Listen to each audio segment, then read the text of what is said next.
gender, it's about social economic class, it's about geographic, right? Or who had those like global experiences of working in various different places or different industries, right? And so it's bringing people who had a different level of experience to the table to solve problems.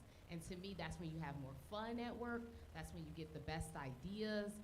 And that's really what helps to keep people in the workplace, right? Because it's helping them to think differently, and you're not necessarily having this group think of we're all thinking the same and we're coming up with the same ideas. Yeah, I love that. And I'm going to add on an example. So I remember when I was in grad school, we were assigned to work in different groups on a project.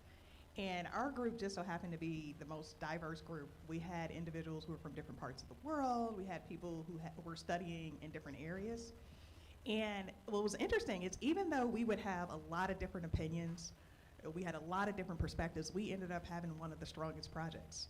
And I tell people all the time to think about it that way. If you really want to be innovative and if you want to think outside of the box, then you have to have people who have different perspectives, like you said. So it's really important for us to think about that in that way. And I'll tell you, you talked about the business case.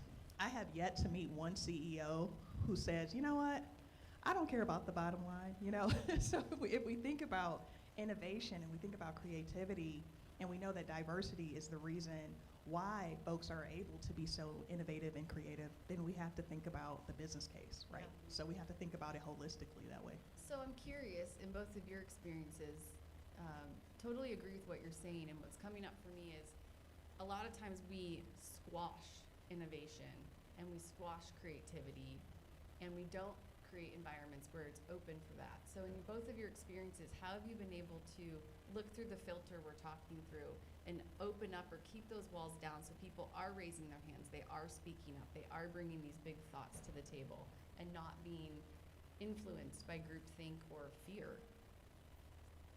I'll start with that one. And I know, like, at some point we may touch on this, but this idea of psychological safety. Go everywhere. Okay. We're go everywhere. Yeah, I just did it. The reason I want to answer this one, because I just did a presentation not too long ago on the importance of psychological safety in the workplace.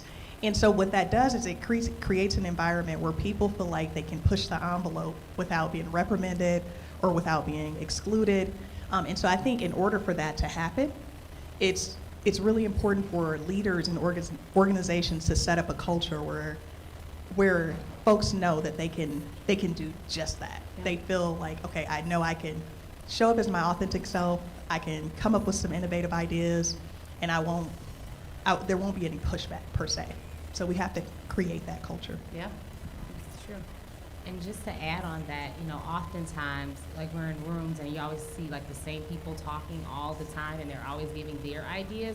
When I see someone quiet, I'll just say, you know, hey, NJ, you know, what are you thinking? What are your ideas?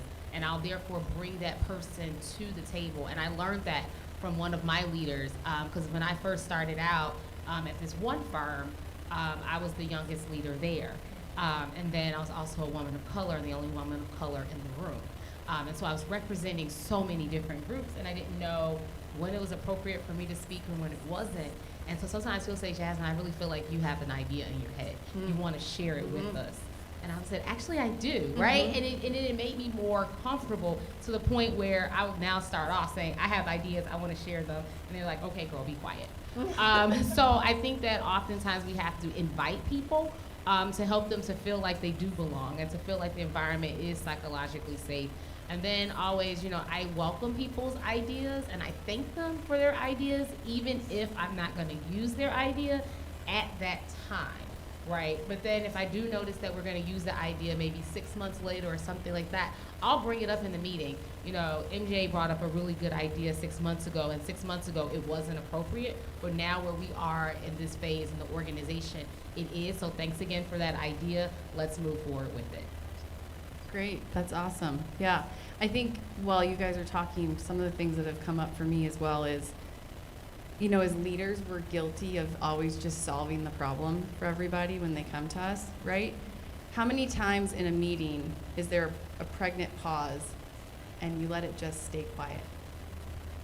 It's almost like our instinct as leaders to fill the gap, but when we fill that gap, we actually quiet the innovation in the room. Because the minute we speak, everyone says, okay, let's do that. They don't even know that they're doing it, right? Sometimes they do actually, but they don't know what to say. So I think that's a really good point about asking and creating the space, because as leaders, if we create the space, they will come and meet us there. The other thing that comes up for me, the word is just curiosity, right? So we have people in our businesses, in our lives, we're all really different. We don't always stop to be curious about why. We're almost uncomfortable to ask why. And we can break that down in our businesses too. Tell me why you celebrate that holiday. Tell me why you have that tradition. Why is that important to you? That's what makes us human.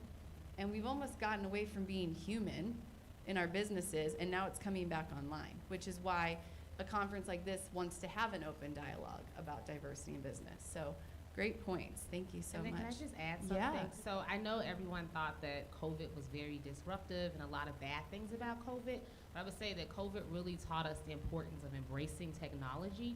And so a lot of us were communicating virtually, and so we were able to use whiteboards. We were communicating virtually. We were using the messenger chat and different functionality. We're doing polls and things like that. Well, even though we're now meeting like in real time like we're doing today, we can still use those technological advances to actually help people to then share, because everyone doesn't feel comfortable with actually vocalizing what their ideas are, but maybe they feel okay with like, putting something, in a chat box. So maybe it's like within a room like this, you have sticky papers on the wall, and if someone has an idea, they're able to put their idea like on the sticky page. Or we can still do like post checks, and we can do surveys to get people's opinions and things like that. So I think that oftentimes before COVID, we always thought it's you raising your hand or you're just speaking up, but we had to also use other technological advances so it makes everyone feel comfortable to share. Yeah. Great. Did you have something else, MJ? Yeah, I was just going to add on to something you said. You talked specifically about curiosity, and I was like, oh, I have to touch on that. But are there folks in the room who read 7 Habits of Highly Effective People, Franklin Covey? Yeah, it's kind of a classic, right? And it just made me think of one of the biggest takeaways for me from that book was seek to understand. Mm-hmm. And when I started implementing that and putting it into practice as a DEI practitioner, I said, I'm going to always seek to understand first. It changed the game for me. And it allowed me to really become more culturally aware and just to really understand why people show up the way they do. So I just wanted to add that on about the curiosity piece, because I think if we're always curious, it'll take us really far as leaders. Agreed. Yeah. Great. Okay, so I'm going to go to the next question, and I think it's great. And this is on the topic of leading by example, so creating culture, belonging in culture. And so specifically, what characteristics do you see that define leaders that are inclusive? How are they showing up? How do you see them and go, they got it? For some reason, I just keep leaning into this authenticity piece, because sometimes I think as leaders, we feel like we have to show up in a very specific way. And I think folks need to see the human side of us. So we talk about the business case for diversity and inclusion, but also there's a human case for it, right? And we have to show up in a way where folks feel that they can connect with leaders, that they can show up authentically themselves. And if we model that, then they're more likely to show up authentically as well. That's great. Yeah. And in addition to that, I would say that inclusive leaders are very good listeners. I think that oftentimes people are so quick to figure like they have to like respond, and sometimes they speak before a person actually completes their thought, right? But just someone who is really like reading the room, someone who is really listening and in tune, and then comes back and actually asks questions, right? Ask questions, like you said, seeking to understand, right? Ensuring that I heard you, so I'm going to repeat back what I think I heard you say to ensure that we're on the same page, and then we actually therefore agree what are the next steps together, right? So it's really showing that we are collaborating, right? So being very collaborative like in this process as we're engaging in dialogue. And then also just the person just knowing that we have open door communication.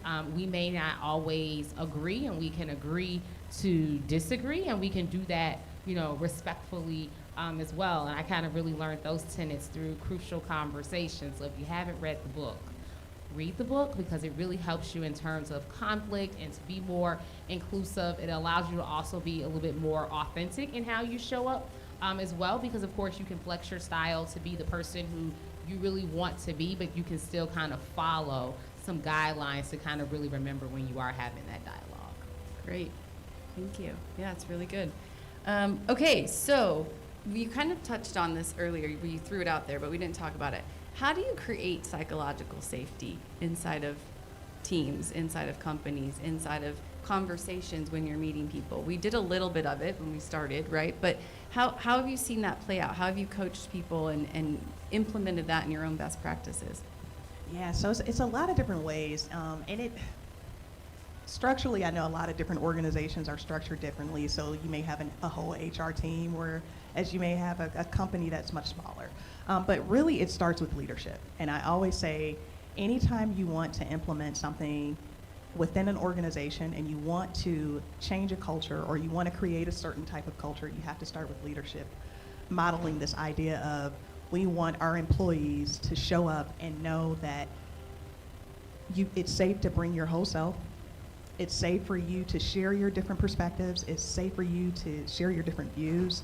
And so that's why I say it's always important to start with leadership anytime we're talking about building a culture of inclusivity and psychological safety. Mm-hmm. I always like to go back to the organizational strategy. So I always look at what is the mission of our organization, what is our vision, what are we trying to accomplish at the larger level, and helping everyone to understand that. And then I bring it down to our division or our departmental level and say, this is our mission, this is our vision, this is what we're all working towards in the next 5 years. And let's talk about how each and every one of you are the glue to ensure that we're able to bring this strategy to life, because you're all important. And so because you all are all integral part of this process, right, then it's important that you show up and that you contribute and understand that you do have a space to do that, and that I respect you as a professional. That's why you were hired here, because you are talented, you are capable, and so therefore it's important that you bring your whole self to work in a respectful way and that you actually contribute. And I think that when you continue to have those reminders and that dialogue, it allows people to see, you know what, we do foster innovation, my opinion does count. There's a reason as to why I'm here, because a lot of times people can't connect the dots. They only see what their small part is. But I tell people all the time, like, the janitor is the most important person in this building, right? Because I need the lights, I need the facilities, right? That person also knows who's coming and going, who got the bucket, right? And so I'm looking like, am I next? What you know? And so, but it's important that we also show everyone how they add value. And I think that also helps with the psychological safety as well. Yeah, it's great. So on that same line, I'm just looking at my different pondering questions here. Where do you see bias show up in companies? Where do you see bias show up in leadership and in teams? Everywhere. I was gonna say that same thing. Let's give some examples. Let's get a little vulnerable here. Oh, okay. Psychology background. So my undergraduate degree is in psychology, so I tend to nerd out here just a little bit. The thing about bias is every single person on the planet at some point is going to exhibit some form of bias. The reason why is because the way our minds function, right? Because there's so much information coming at us all the time, we want to put things in categories quickly. And with that, sometimes, bias shows up. So that's why I think it's really important for us when we are in situations where we're engaging with different people that we have to go back to the seek to understand piece. And with bias, it's one of those things that you can learn how to check your bias, if that makes sense. You can teach yourself how to make sure that when you are seeking information, that you're seeking information holistically and that you're seeking it fully, so that way you can avoid those certain biases. Because otherwise, we'll just be quick to categorize things and want to say, oh, this person's from that country, so they must like this. Or this person is from this particular neighborhood, they must have had this experience, right? And so it's important for us to make sure that we recognize that it's there. Yeah, I got a great tip on that. So I pull in an executive coach with a lot of my CEOs I work with because they need it. I need it. I have multiple ones. And she gave me this great tip a couple weeks ago. We were working with two brothers. And she said, when we sit down, because we have bias, you're going to listen with a pen. So the person's going to talk, and you're going to write down what you hear. And then you're going to repeat it back and see if you got it right. Because sometimes they're repeating back the words that were said, but the tone is wrong.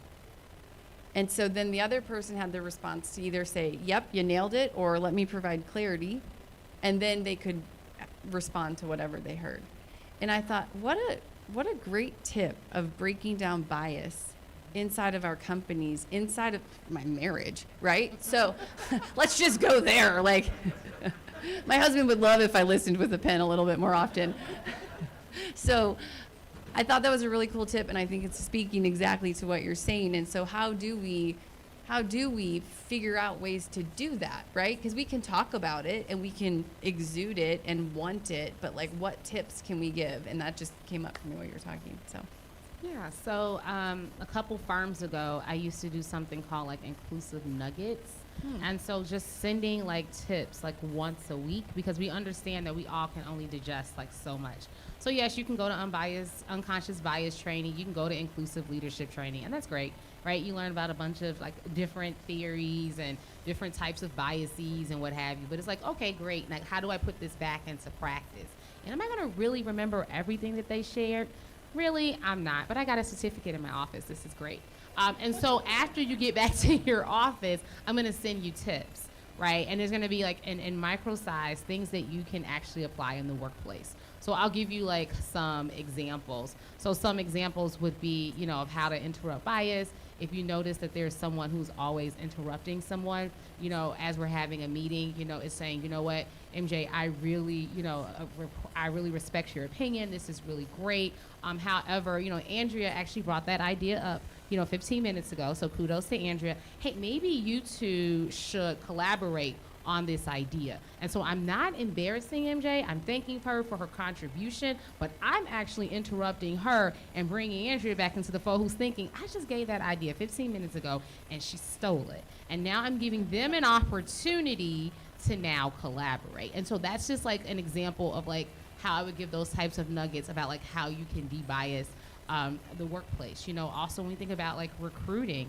right? Thinking about let's have a diverse panel who's actually interviewing. Let's also make sure that our candidate pool for who we are interviewing are actually diverse. And let's take a pause and stop and ask ourselves, like, do we have enough women that we're interviewing? Do we have enough people of color? Let's talk about generationally. Let's talk about like years of experience. And let's pause on interviewing until we actually have this strong candidate pool that we're actually looking for. And there have been instances where as leaders, we had to challenge ourselves in us wanting to hurry up and hire someone, because we're like, oh my God, but we really want to hurry up and hire. We have so much work that has to be done. But if we really want our leadership team to truly be diverse in all spectrums of the diversity wheel, then we need to be very intentional about going out there, recruiting individuals who represent these various different pockets, and then actually interviewing them. And so those are just some tips that I would share, and then we would actually put them into practice. And then as a leadership team,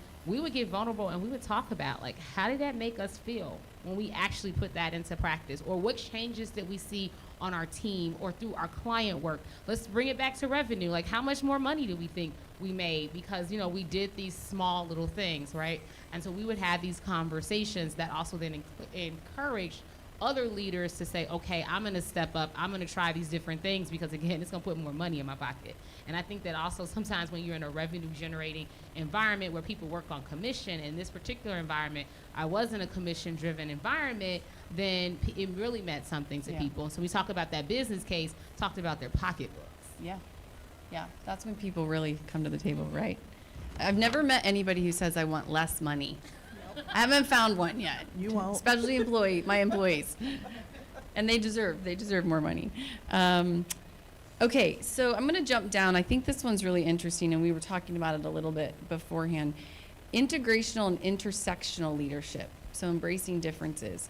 How do you see different generations showing up, and how do you manage between that? Ooh, hot topic. Okay, former higher education professional, like I said. So I'll tell you all, out of all the topics right now, multi-generational diversity is probably one of the most requested topics that we get. And here's why. So we have, I want to say, about 4 different generations in the workforce right now. So you have baby boomers, Gen Xers, millennials, and Gen Zers. And oftentimes each generation has certain traits and characteristics just based on their lived experiences, how they grew up. Right. And I'll tell you, I went to a mentoring event in Memphis recently, and there was a young lady who came to my little table. It was almost like a speed matchmaking mentor. It's hard to describe it. Think of speed dating, except it's young people trying to find a mentor. So they're going to different mentor tables. Cool. Yeah. And it was done by the Memphis Business Journal. And so she came to my table. She said, I really want to talk to you because I know the type of work you do. She said, as a young professional, a Gen Zer, I feel like the workforce hates us. She said, I feel like they hate us. And I asked her, well, tell me why. And she said, well, every time I pull up an article, or I read something, I'm always hearing about how Gen Zers are lazy or Gen Zers don't have work ethic and they just don't like us. And so I explained to her, I said, first of all, every generation went through that. As an older millennial, they didn't like us, initially when we entered the workforce. And I said, but I do feel like you all bring a lot of great traits to the workplace because you all do set boundaries. You all do prioritize mental well-being and all of these other things. And I said, what typically happens is the workforce evolves, right? And so don't feel like that you cannot show up as your true self. Now, there are certain things that you do have to adhere to. I mean, any organization, you have to follow policies and protocols. But just know that, we're evolving in a good way because of some of the different things you all bring.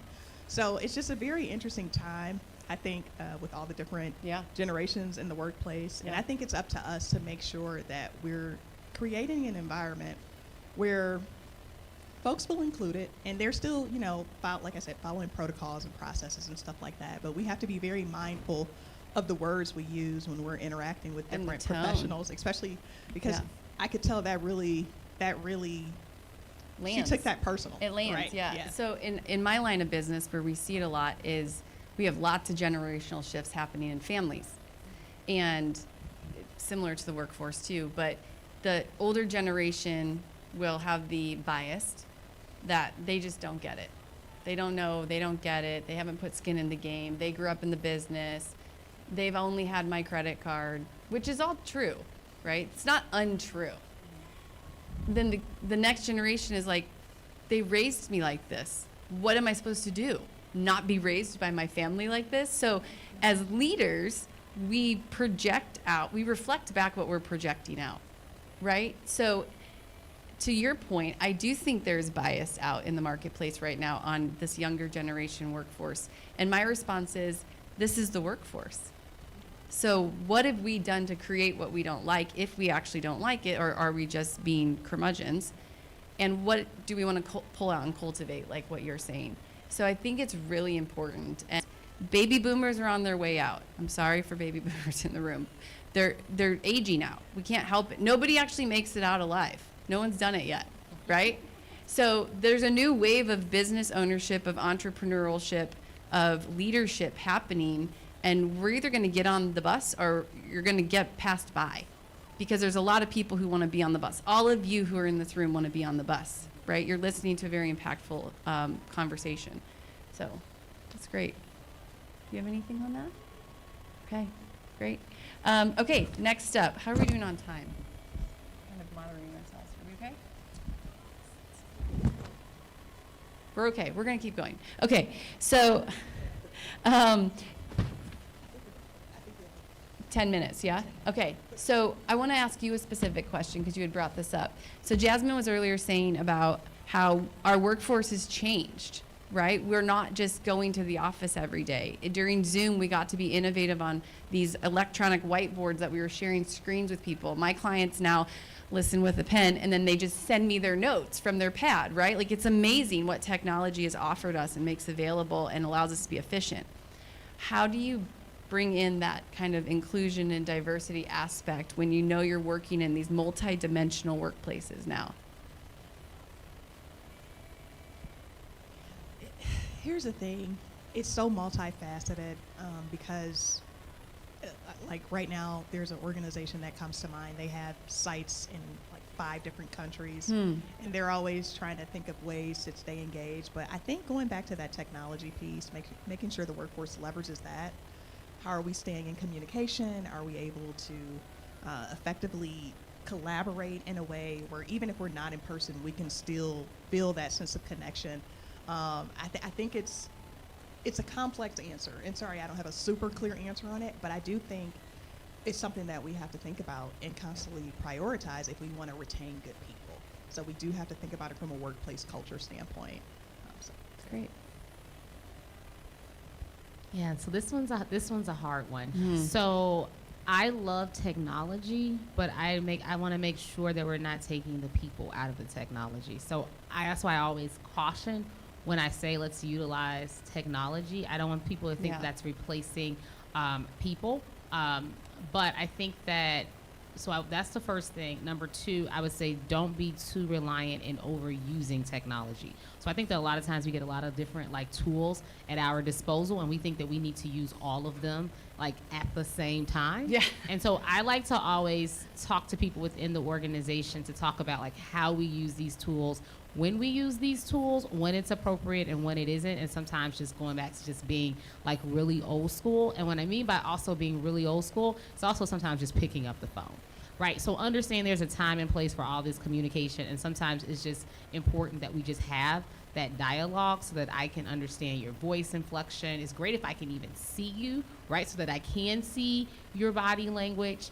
I'm more inclined to maybe ask more questions or listen a little bit more, because sometimes a lot gets lost in translation when we're in these chat boxes or we're using email or what have you. So that's one thing that I do appreciate about baby boomers and kind of just being old school, because it's you know what, let's just have a conversation. And that's why they're pushing us to be in the office. Although there are people in my generation who's I want to do hybrid or I want to work remote. It's just really nice to be able to observe people and then just to actually have that dialogue and do it in real time, as opposed to, and then let's schedule something. And it feels just more scripted. So that's why I just kind of pause when I love technology. I want to utilize it, but then sometimes I'm saying maybe sometimes we're overutilizing, we're just over dependent. So just figuring out when it makes most sense. I think that's fair. I think I have 15 different apps I'm supposed to log into every day to check something for the name of efficiency, right? Great.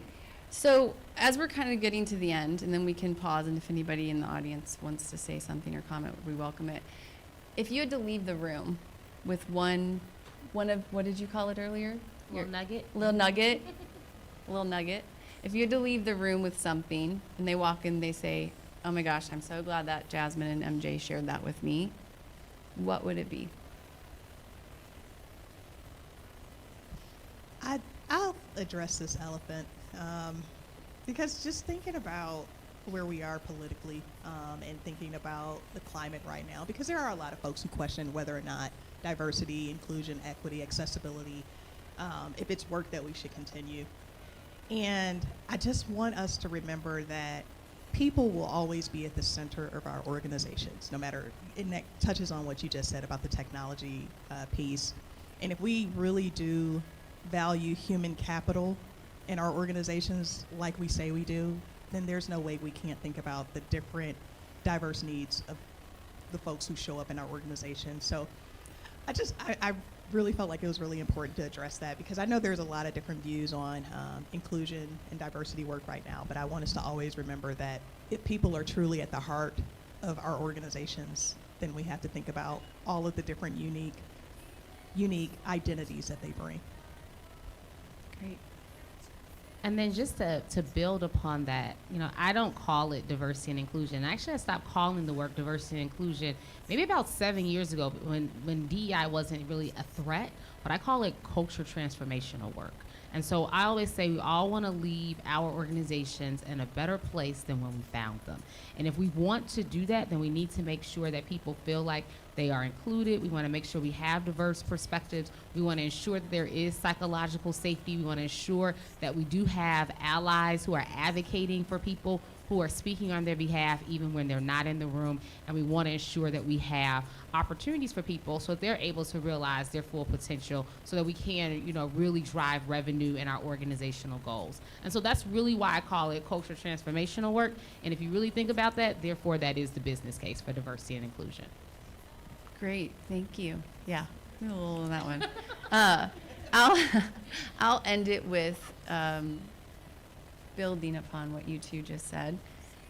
As leaders, we're called for impact.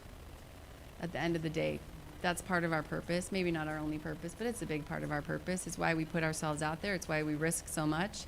It's why we sit up on a stage and talk about ourselves in front of a bunch of strangers. We're meant for impact. And I think the way we get that is leading with our hearts, understanding that we're in the business of humans, no matter what. No matter if you have a manufacturing plant where you're making sticks of gum, or you're doing really high touch consulting, or you're running major departments at one of the biggest fire departments in the country, it's all meant for impact. And the way we show up with our hearts is the way we're able to impact. Yes, processes have to get followed. Yes, safety measures have to be taken. Yes, we need to put money to the bottom line so there's cash in the business. All of that comes when we show up as humans. When we show up to be impactful, it all else falls into place. So I think in the spirit of inclusion and diversity and opening up ourselves to what's out there, if we're leading from that human element, it's all available. It's when we start leading with this thing up here, we start building up walls, and all of a sudden weird behaviors happen. And then our employees aren't acting right, and then our spouses aren't happy at home, and then our customers are grumpy, and you can see the whole thing, right? So I think that's what I would leave you with. All right, so on that note, if anybody has anything to say, stand up, shout it out. Otherwise, you're free to fly, butterflies. Great. Do you want a mic? We can pass it around. We've got a bunch up here. Can we get her a mic? Thank you. You should have a mic. Hello. Yes. Okay, beautiful. Okay. You had a question? Right here? Back here? Thank you very much. Is this on? No. My name is Terry, and I'm a baby boomer. And so I'm so glad you brought up that issue about the multicultural generational workplace. I was making notes about that earlier. So what I would like to hear from either any of you on the panel about your thoughts of how to keep it as low bias as possible in the workplace, because like you said, I mean, it's so true, there are biases that our generation has about the Gen Zers coming in, or the Gen Zers thinking that they're hated. That could be true to the extent that they come in and with higher salaries doing less, with the baby boomers having to train them. Then maybe that's where it comes from. Whereas the leaders have the role of balancing all of that out. I've been a ghostwriter for 25 years, and I have written books for so many people who have rags to riches stories, and they are creative well into their 80s. So we're not on our way out. We shouldn't be on our way out. Fair. Because there's a lot more in us with the right environment. So it seems as though leaders in corporate America can make a space where our wisdom is used, our communication and our creativity is used to the extent where the younger people coming in are not just there to learn quickly from us, gain more money, and then we're shifted out the door. Yeah. If that makes any sense. Yeah, I'll address it because I appreciate the check. So you're right, and I speak with a lot of groups of CEOs, and one thing I tell them, and they're all working through transition, is your brains don't turn off. To your point, Terry, so thank you for bringing it up. Your brains don't turn off. Your innovation doesn't turn off. Your intelligence doesn't turn off. It's just retooling it in a way that it can be that much more productive in the marketplace. So the way we address it when we're dealing with multi-generational shifts is we say, you want to go to the next thing? They say yes. We say, they're your future. So how do you empower them to figure out the solve? Let them move into that innovative space and play mentor over here, and let them bring the solution to you. Because you chose them as your future. You hired them. So why are we making it hard on them? Right? And I'll add on to that too. There's an organization that I saw, they developed this program that I thought was really impactful, where they were very intentional about pairing colleagues with each other to like kind of cross mentor a little bit. And so it's interesting because, you know, you'd see people become work besties, literally like a 25-year-old and a 65, you know, different ages and different backgrounds and everything. But I think that can be very impactful too if we're intentional in making sure that there's this cross collaboration across generations too, where, you know, maybe someone's learning about technology and then maybe a younger person is learning about some you know, impactful ways to handle something. So I think we have to be very intentional with that too, and that'll kind of break down some of that bias. That's great. Okay, want to take us home? All right. I'm coming after you. So for those of us that are seasoned, I'm going to say seasoned, so the last, 30 years, about the last 10, I've noticed that companies are training less and less to almost nothing. We've got the new generations that are coming in that, when you're a certain point in your life, there's problem solving and critical thinking muscles. They're muscles, they have to be developed, right? Yeah. They're not there yet. Plus they started with internet and cell phones, so that put them at a disadvantage to start with for that. But with the less and less training happening, like real training, 10 years ago, training was like a big thing. Everybody was focused on it, everybody was rolling it out. That is not happening now. That's just not happening. So when you talk about the psychological, like, security, right, the safety zones, that training has a big part in it, because when that employee, whatever age they are, doesn't know what to do, it makes things harder. Yeah. They don't like what they're doing because they're getting stuff thrown over the wall to them, and they don't know where to start. So guess what? The younger generation start job hopping, right? They're leaving the company because they don't like the company, because they just don't feel like they're making an impact, because nobody's given them a roadmap to do that. And then you've got all these processes and things that are getting in their way because they feel like, I'm not given the right tools to make the right step, which is partially true. How are we going to address the root cause of some of that, which is we got to train our people, right? So, I've been trying to push that with all the groups that I'm working with in consulting. And, I tell business owners when I sit down with them and they say, well, where do I start? And I'm like, okay, I got 3 words that'll probably reduce like 60% of your problems. It's called train your people, right? Because then you got retention, everybody knows what they're supposed to do. They take care of your customer because they're happy and engaged. And, it's a ripple effect. You get less litigation, so you can do stuff with your money, right? And put it back into the companies. So how are we, ask the whole room, not just you guys, how are we addressing a root cause problem that has been causing ripple effects heavily over the last 5 years? But this is how we got here. We stopped training. That's like a major, major problem. And in technical items, like accounting or HR, where you have to know the law, you have, a lot of rules that you have to follow. If you're just throwing stuff over the wall to anybody, no matter what generation they are, it's going to be tough for them to stay engaged. Yeah. So do you have any ideas of how, and if you are consulting your teams, that you got to go back to the basics, it's KISS, keep it simple, stupid, go back to the training and say, this is where you start, so that you give them the right footing, whatever generation, to go to where we want to be? Is that part of your consulting process? I'll tell you, professional development is always going to be one of those areas where I encourage organizations to invest. And there's a few reasons, like, we often hear about, well, we don't want our efforts to be perceived as performative. We don't want our people to think that we're not sincere and we don't care about them as colleagues, right? And I'm like, well, if you really want to show your people that you're invested in their success, there's no better way to do that than providing professional development opportunities. And so it can look a lot of different ways, but you're absolutely right. I think that's always going to be something core that we have to do as organizations. And I'm all about, sometimes you just have to show the numbers and the data.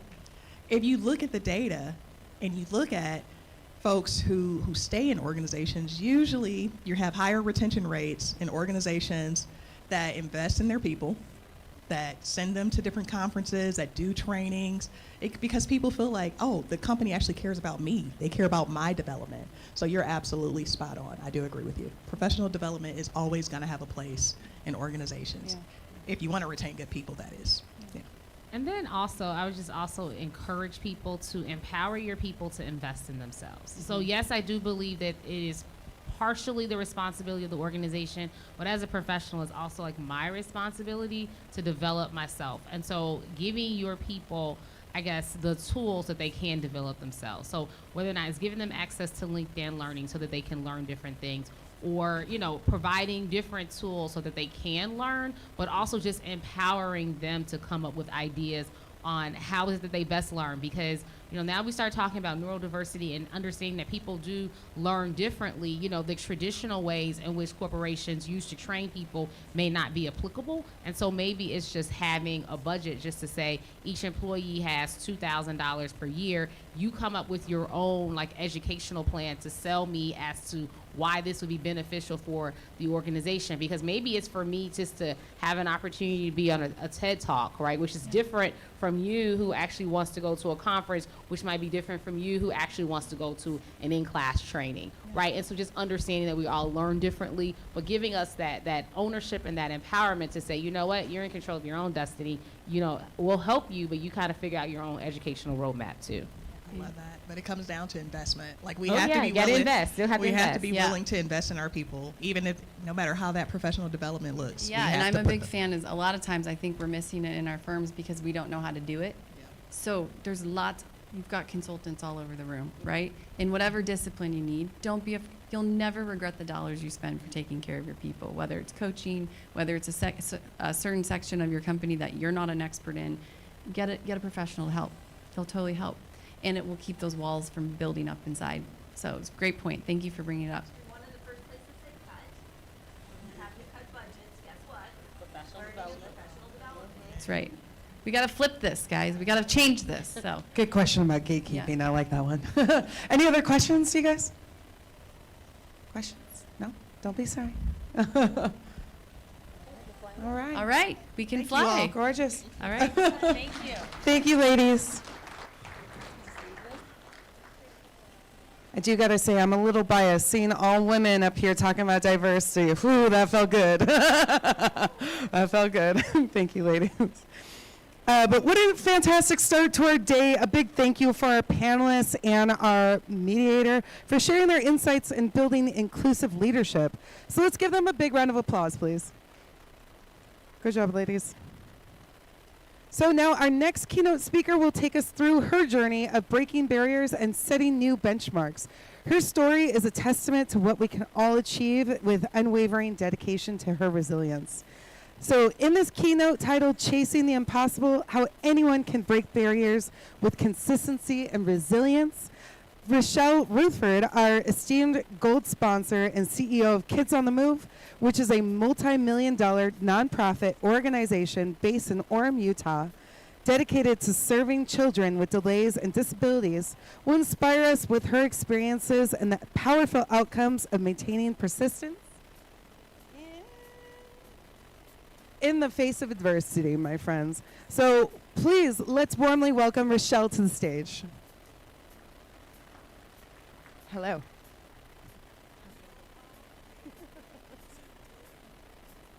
Hear me? Okay, there we go.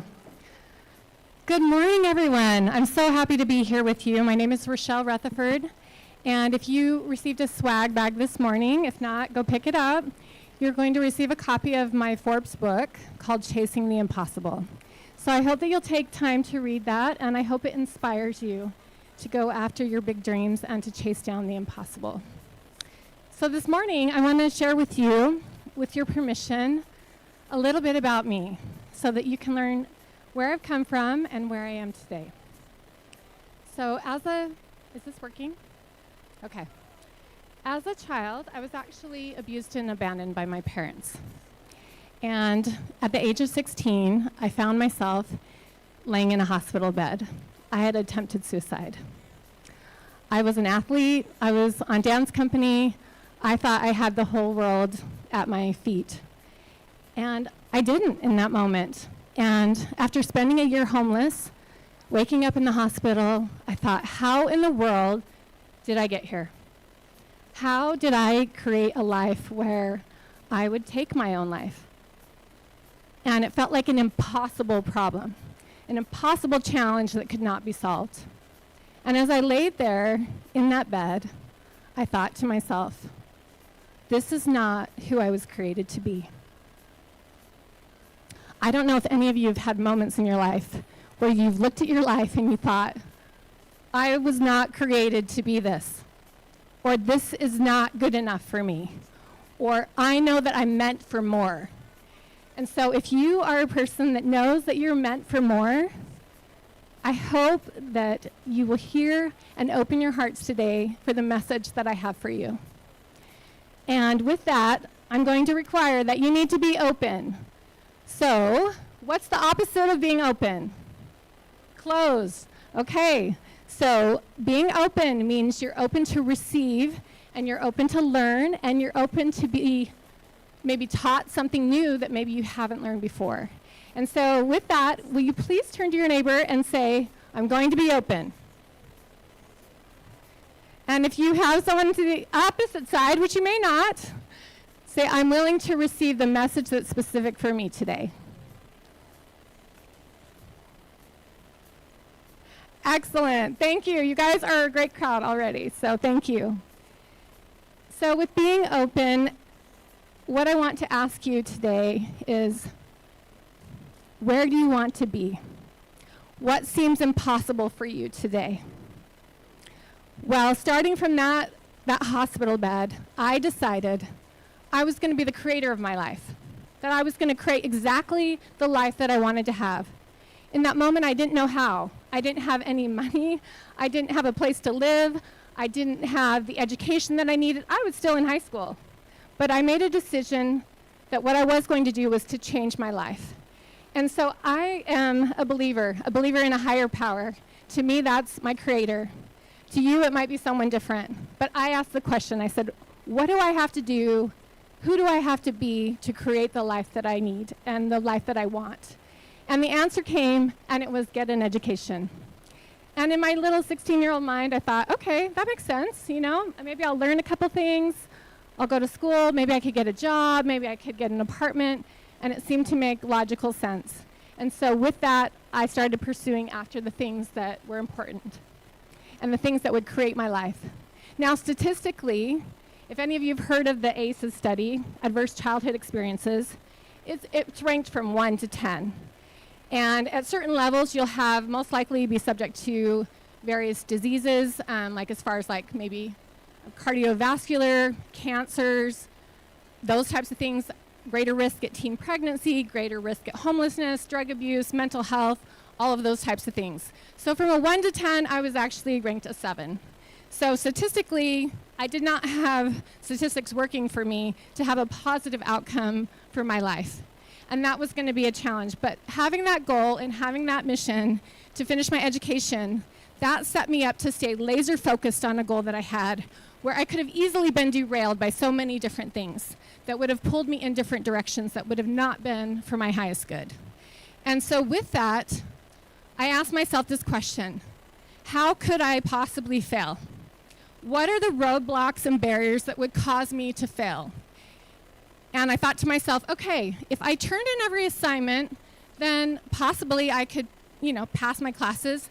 And maybe the other one would be, if you attended every class and I went to every single class, then possibly maybe I could pass the class. Wouldn't we all agree that, a teacher, if they saw a student showed up every single day, and if you actually saw someone that turned in their assignments, even if you got some C's and D's along the way, that you would most likely pass. And so those were my 2 barriers that I thought, okay, if I can nail those 2 barriers, then I'm going to have success. Well, little did I know, 11 years later of night school, having 6 babies, working a full-time job, that I would accomplish my goal of 2 undergraduate degrees and a master's degree and a mother of 6 and a full-time employee. Thank you. It was not easy. To turn in every single assignment oftentimes meant starting papers at midnight till 3 or 4 in the morning. Taking care of a new infant, giving birth to 6 children, going to work full time, it had its challenges. Birthdays came and went. Your kids' plays came and went. And every single time when I was forced to make a decision, do I go to my child's birthday party or celebrate it on a different day, or do I go to class? I remembered the promise that I made to myself, and I kept my promise. I had to realign things, but I kept my promise. So identifying the barriers that are in the way of your future accomplishments and the dreams and goals that you have is important. It is critical. So today, where am I today? So today I'm the CEO of Kids on the Move, which is a multi-million-dollar nonprofit. We have doubled our operating capital in less than 4 years of a 40-year-old company. It's incredible. It's amazing. And you'll learn all about it when you read my book, Chasing the Impossible. I am also, as I mentioned, a mother of 6 beautiful children, 3 boys, 3 girls. My greatest legacy, the most important people in my life. I am also Mrs. World International Fitness 2025. And that is something that I've done as a CEO, as a mother, where we all know, what do they say about moms? Once you have a child, you can never have a fit body. Well, it's a myth. It's a lie. It's not true. It just depends on the amount of work that you want to put in to take care of your body and take care of your health. And as women, we make everyone else a priority but ourselves, right? Right, ladies? Okay, also, I'm Mrs. World America Fitness 2023 and 2024. In addition to that, being a Forbes author, as well as walking the runway of New York Fashion Week, as well as Miami Fashion Week, a hobby that I decided to pick up just 2 years ago. Because when I was in my 20s, I was offered a modeling contract, and I said no because I decided to get married and have children. But I always wondered, could I? Should I? Well, you know what? Nothing's impossible. Doesn't matter how old you are. You can do anything that you choose to do. But you have to decide and be determined. And so how does this relate to you? What are those dreams or goals or aspirations that you've had that you haven't pursued? What are the things that you've given up on in your life that you thought, it's too late for that? There's no way that's possible, or my circumstances don't allow that. Or the relationships that you want to have, maybe with your children, or possibly with that significant other. And you just said, you know what? They're not out there. I'm not going to find them. Well, I don't believe that that's true. What about your financial goals that you have for yourself? Where do you see yourself wanting to become? When are you going to decide to take care of your physical body that holds that magnificent, glorious soul of yours that was created for a purpose and for a reason? So I want you to take 30 seconds, if you have a piece of paper, and I want you to write down 1 or 2 things that you have given up on or that you stopped pursuing because you didn't think it was possible. So I'll give you 30 seconds. Write that down just for you.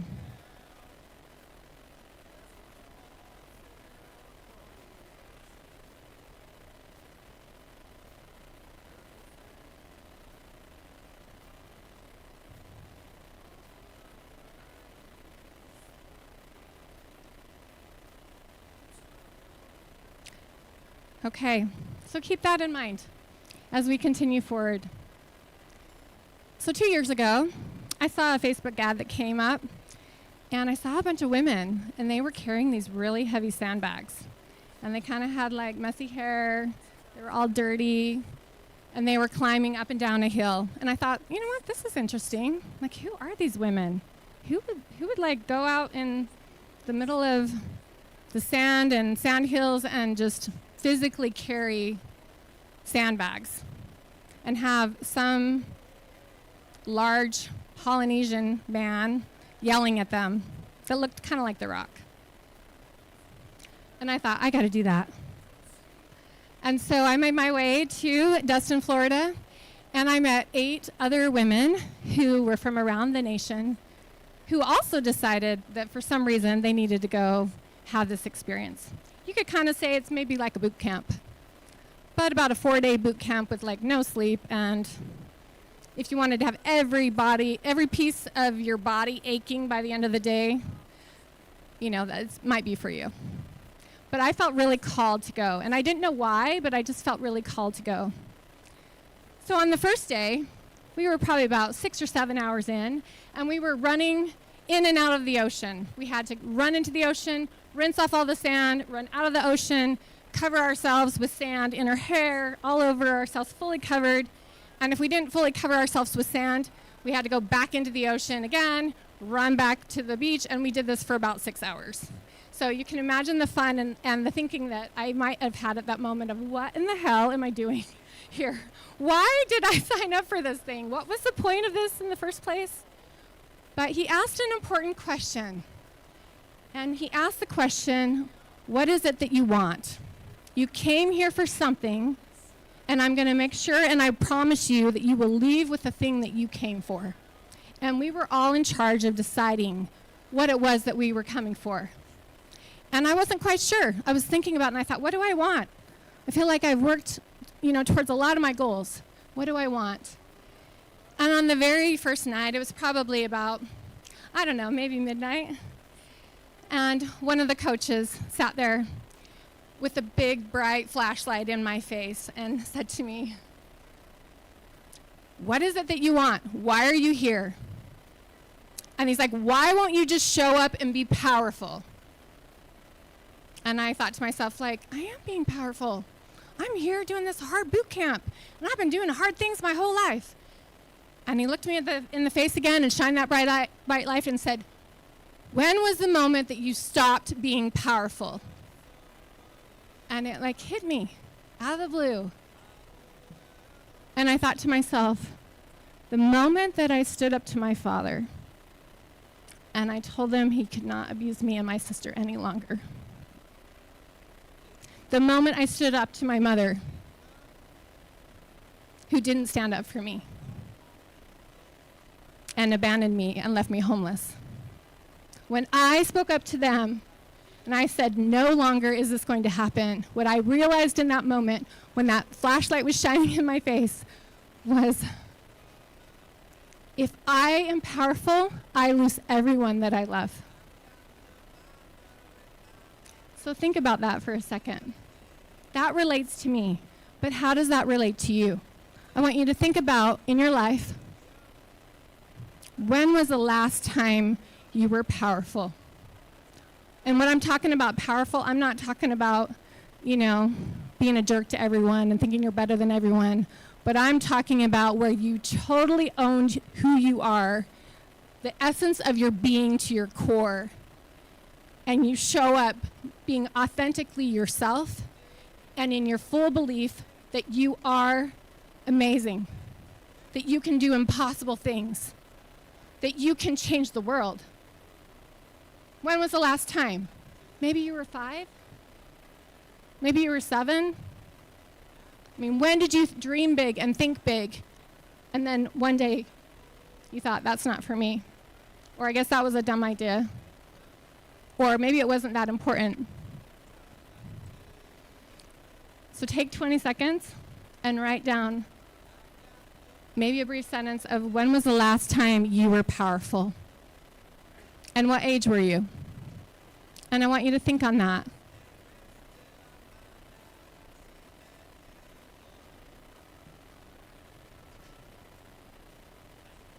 And how does that relate to you as a CEO?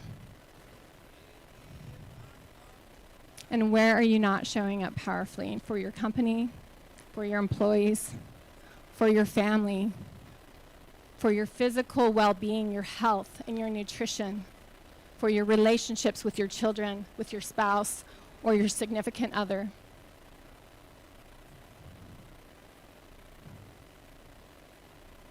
Yeah. Thank you. Thank you for your honesty. Absolutely. Amen. Thank you so much. Thank you. So absolutely telling the truth. I love that. Okay, a second lesson I learned. So we were given a challenge. We were at the top of a sandhill. We had to pick up these sandbags, and we had to walk down the sandhill carrying the sandbags, and then going back up the sandhill, and we had to lap 60 times as a team. And we couldn't stop, and we couldn't put the sandbags down until we hit our 60 laps. Now, all of us women came with different strengths and different abilities. There was one woman, she was amazing. She was like this physical fitness guru, and she was a powerhouse, and I was like, damn, that girl is like strong. And she inspired me, like just seeing her, she inspired me. But then there were others that came that had physical challenges that they had to overcome. Others that came with anxiety or stress or worries or insecurities. All different types of women from all different types of backgrounds. But what we promised each other is that we would not give up on each other. Like no matter what the obstacle was or what the challenge was, we would not give up and we'd give our all. So imagine going up this hill, and I don't know if anybody has walked up a sand hill before. It's not that easy. It's not that easy with a sandbag either. But as we were making laps, it got to the point where there were some women that were crawling. They were crawling like inches, just carrying that sandbag. They were completely spent. And I knew they were giving all they had. Like, I didn't look at these women and say, gosh, like, why aren't you going faster? Like, I was looking at them going, I can do more. I got to do more. I got to help these women. The quicker I go, this is over. Like, I got to do more. If I can do more, I'm going to do more, and I'm going to help these women. And as I started to lap, and I started to walk up this hill and go my laps, at the end of that, when we finished, and everyone was exhausted, at the end, came together and they asked, like, what did you learn? And surprisingly, what I learned, I'm comfortable carrying the bag. I wasn't even breathing heavy. And guess what? I was like 30 pounds heavier than I am right now. I was not in shape. And I was like, why was I not breathing heavy? Like, this is hard. This is hard. And I came to the conclusion, I am comfortable carrying the bag. And what does the bag represent? The bag represents all the stories, all the negative beliefs, all of the things that have happened in our life, all of the challenges, all of the struggles, all of the really hard things. Yes, absolutely. And it represents all of that. That's what all the sand in the bags. And so think about that for your own life. How does this relate to you? What are you carrying around in this bag that you're lugging everywhere you go? Doubt, discouragement, I'm not enough, I can't get it done. I can't go to the gym because I'm too tired, I'm too worn out. I have this thing to stress about. I don't have the financial means that I need. I don't have the time. I don't have a good relationship with my children. I don't have a good relationship with my spouse. I'm not attractive. No one will ever date me. Whatever the things are, like, what are you carrying around? And how long have you been carrying it?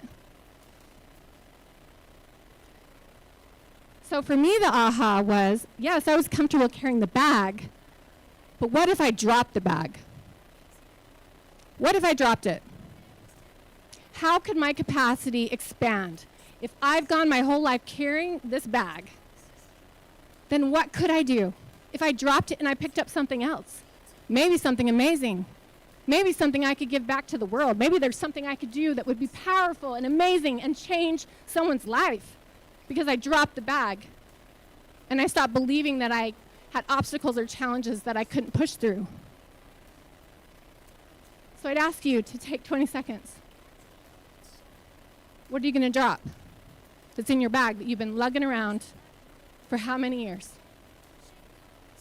And how are you going to expand your capacity to bring your gifts, your talents, your presence, your impact to the world and make it known? To step into your true power.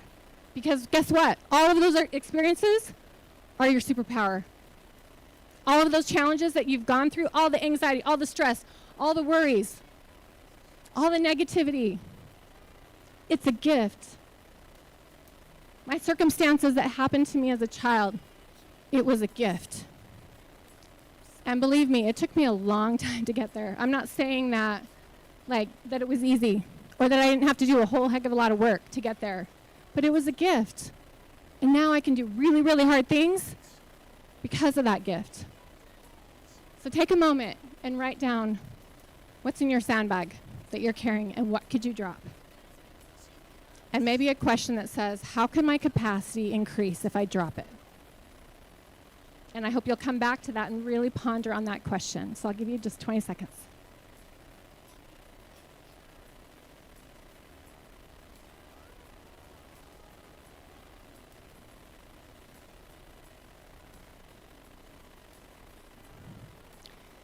Now we went to day 3, and we had another new challenge.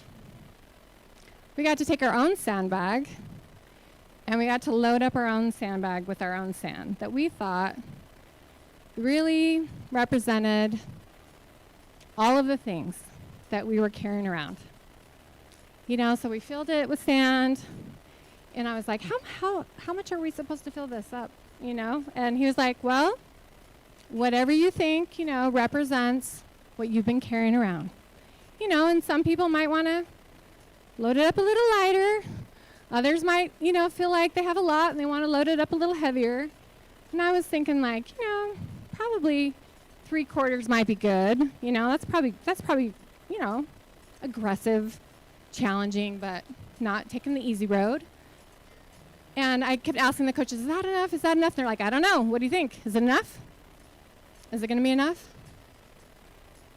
And so as I went to tie off the bags, we had to turn around. And when I turned back around, I noticed that my sandbag was filled all the way to the top with like this much extra fabric to put the little zip tie on. And I was like, what the freak? Like, why did they fill mine to the top? I started looking around at the other ladies, and I saw one other lady that had hers all the way to the top. And that was a really strong woman, you know, that was really fit. And I was like, well, that makes sense, but for me, why is mine all the way to the top? And then I noticed other women had it at different levels. And again, we came from all different ages, challenges, physical challenges and struggles, all different sizes and shapes of women that came together. And as I looked at that sandbag, I was like, okay, let's go, bring it. And so then they told us the rules. So imagine this for a minute and think of like how your body feels for a second as I share this with you, and think about what comes to mind or what you immediately think or where your mind goes. And don't try to direct your mind like in a powerful way. Just be like, okay, what's my gut check, right? What's my real reaction to this? And they said, okay, there's 2 rules. 1, you got to pick up the sandbag. So I picked up the sandbag. Mine was probably 50 pounds. You got to pick it up. You cannot put it down. You cannot drop it at any time during this exercise. I was like, okay. All right, we'll see how long this goes. Number 2, you had to keep walking. You couldn't stop walking. You had to keep moving. And we were on a beach, and we just had to walk for however long and then maybe turn around and walk back. So I'm thinking like, okay, this might be, I don't know, a little bit of time, we'll see. Maybe they're really trying to push us, you know. And so think about that. Think about picking up a 50-pound sandbag. And guys, that might not be as hard for you as it is for some of the ladies. But 50 pounds, what if I told you you had to do it for a half hour? What do you think? Could you do it? Raise a hand. If you think you could do it for a half hour, raise your hand. I only see like 3 hands. 4, 5, maybe 10? Okay, that's pretty optimistic. What if you had to do it for an hour? Okay, let me see your hands high. Okay, I'm seeing like 5 people, 6 people. Okay, what if you had to do it for 2 hours? Woo! We're down to 3, 4, 5. Okay. What about 3? Ooh, I got 3 over there. 4. Okay, what if you had to do it for 3.5? Got 3 more. Okay, you guys are our powerhouses over there. What if they didn't tell you how long it was going to be, and you just have to carry it, and it could be all day, it could be till the evening, it could be till the next day, and they weren't going to tell you. You just had to keep going, not knowing there was any end in sight. Then could you do it? Got 2 people over there. There's a third. Why could you do it? And why could you not do it? Now, one of the things that we worked on was our holy cause. What is your deep-seated why? Now, if you think about it, by show of hands, how many of you, if your child's life depended on it, could carry that bag? Like if it was like you drop that bag, your child loses their life. How many of you would do it? For however long, until maybe you drop dead. Right? What if it was a parent or a sibling or someone you loved or your significant other? What if they were in a burning house and you had to run in there and take them out? Wouldn't you do it? So your why is so important when it comes to making and keeping promises to yourself. When it comes to like seeing that goal and that outcome, you got to ask yourself, why times 5? Why is that important to me? Why am I willing to do what it takes to actually accomplish the goal that I have? And after you've answered that question, well, why? Why is that important to me? So if my goal is to double the operating capital for Kids on the Move, why? Just so I look good as a CEO? Just so I bring in some more money and I can give a couple raises to some of my staff?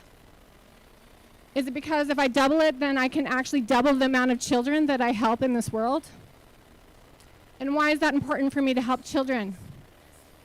Because the most vulnerable children in our society is what is deeply important to me. Because all they have is they have us as adults to count on. And why is that important to me? You can see I'm getting emotional about it.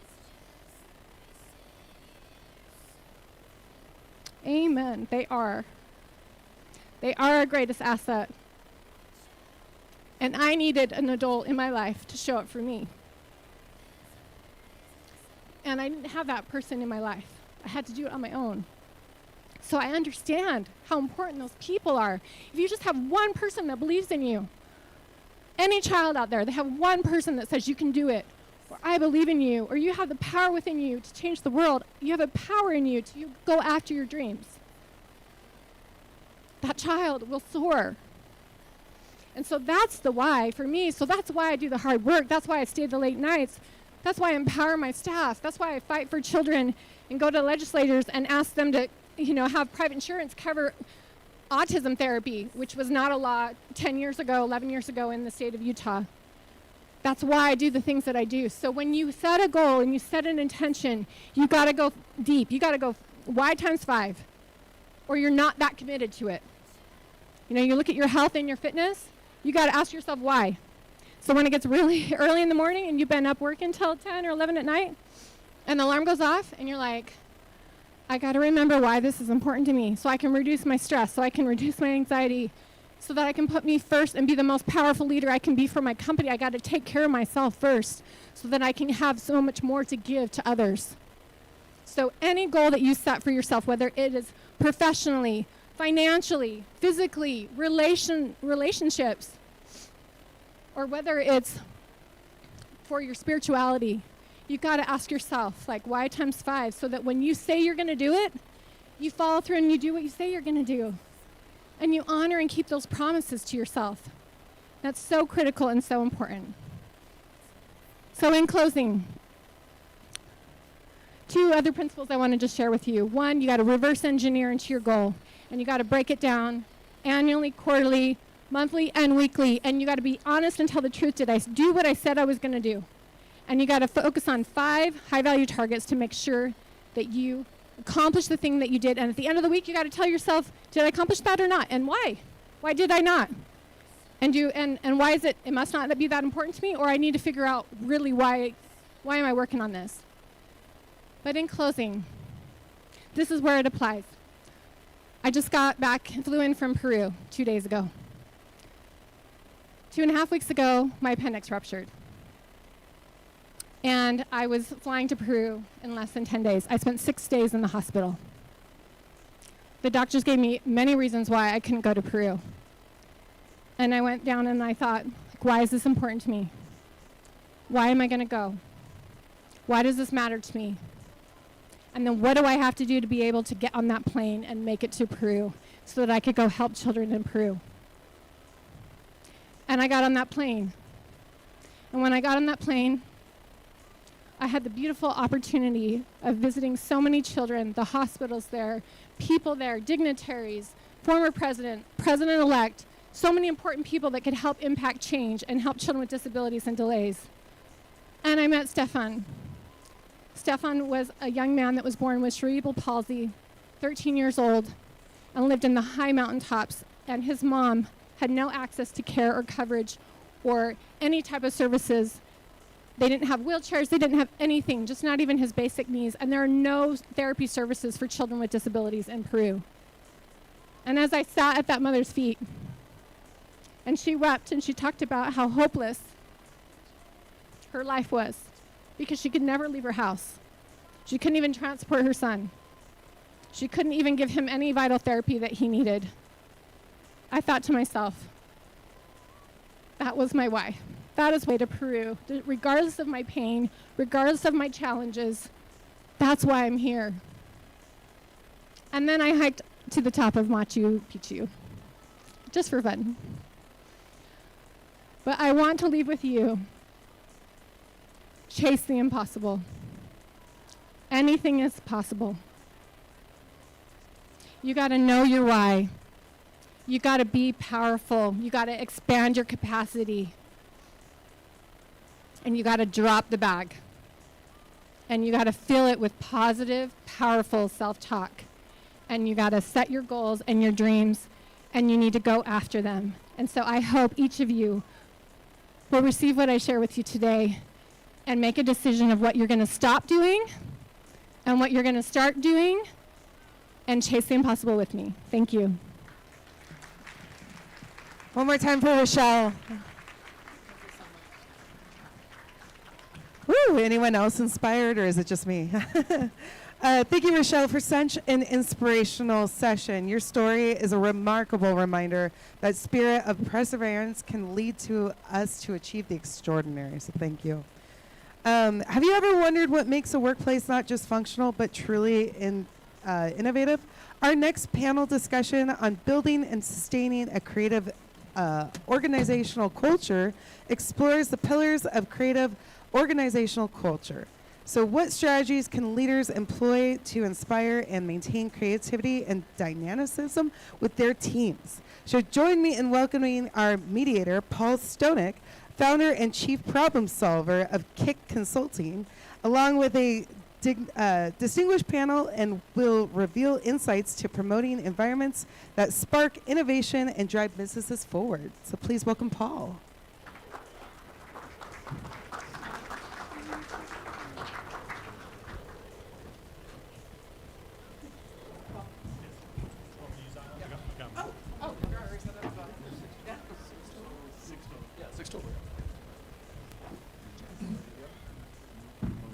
They're right over there.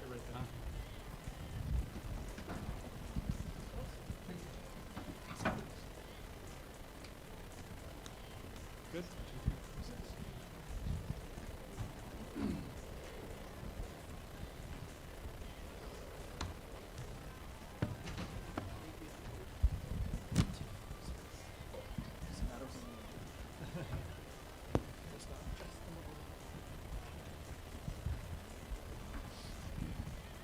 Check. Good afternoon. Let's try that again. Good afternoon. Thank you. All right, welcome to Building and Sustaining a Creative Organizational Culture. My name is Paul Stonek. I'm the founder and chief problem solver, dishwasher and cook of Kick Consultancy. Let's go right down the line. We actually decided to make this a very interactive, inclusive type of moderation today. So it's not just going to be the Paul show. Everybody's going to participate today. So let's go right down the line with introductions. Hi, I'm Arno. So now I have two microphones, one that doesn't work and the other one does. Anyway, my name is Arno St. Paul. I am the founder of the Heart Leadership Institute, and I'm here to help 1 billion people to open their heart to themselves. And I'll explain why it is important in business later on. And yeah, very happy to be here. Hello, good morning. My name is Ryan Lathrop. I'm the president of 360 Group International. We're a private security firm based out of Los Angeles, but we operate nationwide and internationally as well. Thank you so much for having me. Hi, I'm Stéphane Panier, co-founder and CEO of New Level Work. We are a leadership development organization. We offer coaching, training, and AI. And our mission is to make the world a better place, one manager at a time. Thank you. Hi, I'm Tony Martinetti, and I'm the founder and the president of Inspired Purpose Partners.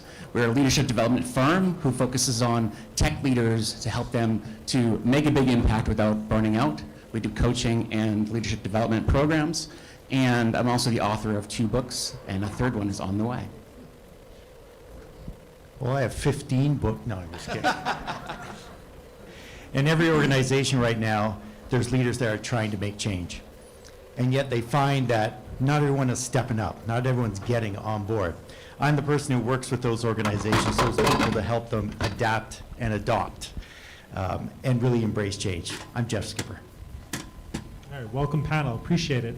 So let's start it off. This is open to the entire panel for this question. Arnaud, we'll start with you. Creativity is often seen as a luxury rather than a necessity in organizations. What would you say to leaders who believe that creativity doesn't belong in the workplace or that it's only for certain industries? Well, it works now. I guess one answer I would have is when you are in your day-to-day life, not necessarily professionally, would you not create? Isn't it our core nature as human beings to create, whether it's gardening, whether it's playing piano or helping our kids to grow up?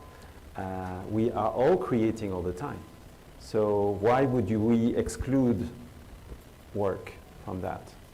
So no, I think it's our nature, so let's be coherent with it and go for it. Anybody else from the panel? Stéphane? Go ahead. Thank you. I mean, creativity is the mindset that leads to innovation. Innovation is what powers the economy. That's why the stock market keeps going up. The economy gets bigger and we get wealthier overall as a civilization. Yeah. Creativity is definitely not reserved for a select few. It's really how we express ourselves through a lot of different mediums. I even think about how, like, finance people, we often think numbers are not a way of creativity, but it absolutely is. It's how we create whatever we do and whatever mediums we use. We have to make sure we think about what we're doing as an art, and creativity is the gateway to innovation. And I think important to remind folks that we are constantly adapting. Creativity happens all the time. We're all doing it in some way. Speaking to leaders, often asking them, in your organization, what would you say the rate of change is, scale of 0 to 100? And it's always near the upper end.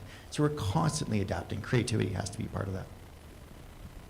That's fantastic. I think from everything that you guys just said, it just reminds me of all the technology that we utilize in the security industry. And if it's not because of people being creative and figuring out new ways to do things, we would run stagnant. We wouldn't have any interesting new technology or any new ideas on doing anything.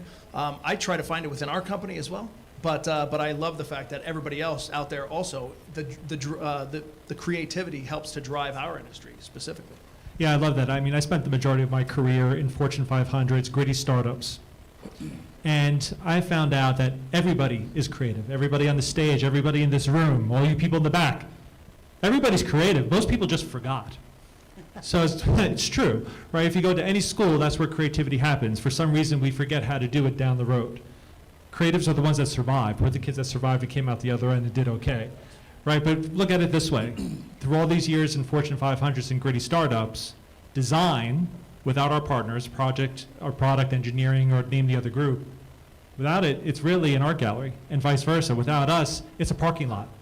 So we have to work together to really execute on those problems. All right, Jeff, we're going to start off with you. You're a lead hitter today. All right, I'm ready. Ready? All right. Organizations often struggle with sustaining creative cultures over time. Based on your experience in change leadership, what's the most effective way to ensure that creativity is not just a one-time initiative, but a deeply embedded part of a company's DNA? I think the one word that stands out in the question you asked is embedded.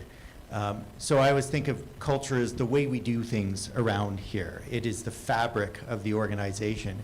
And to embed, we've got to weave certain things in.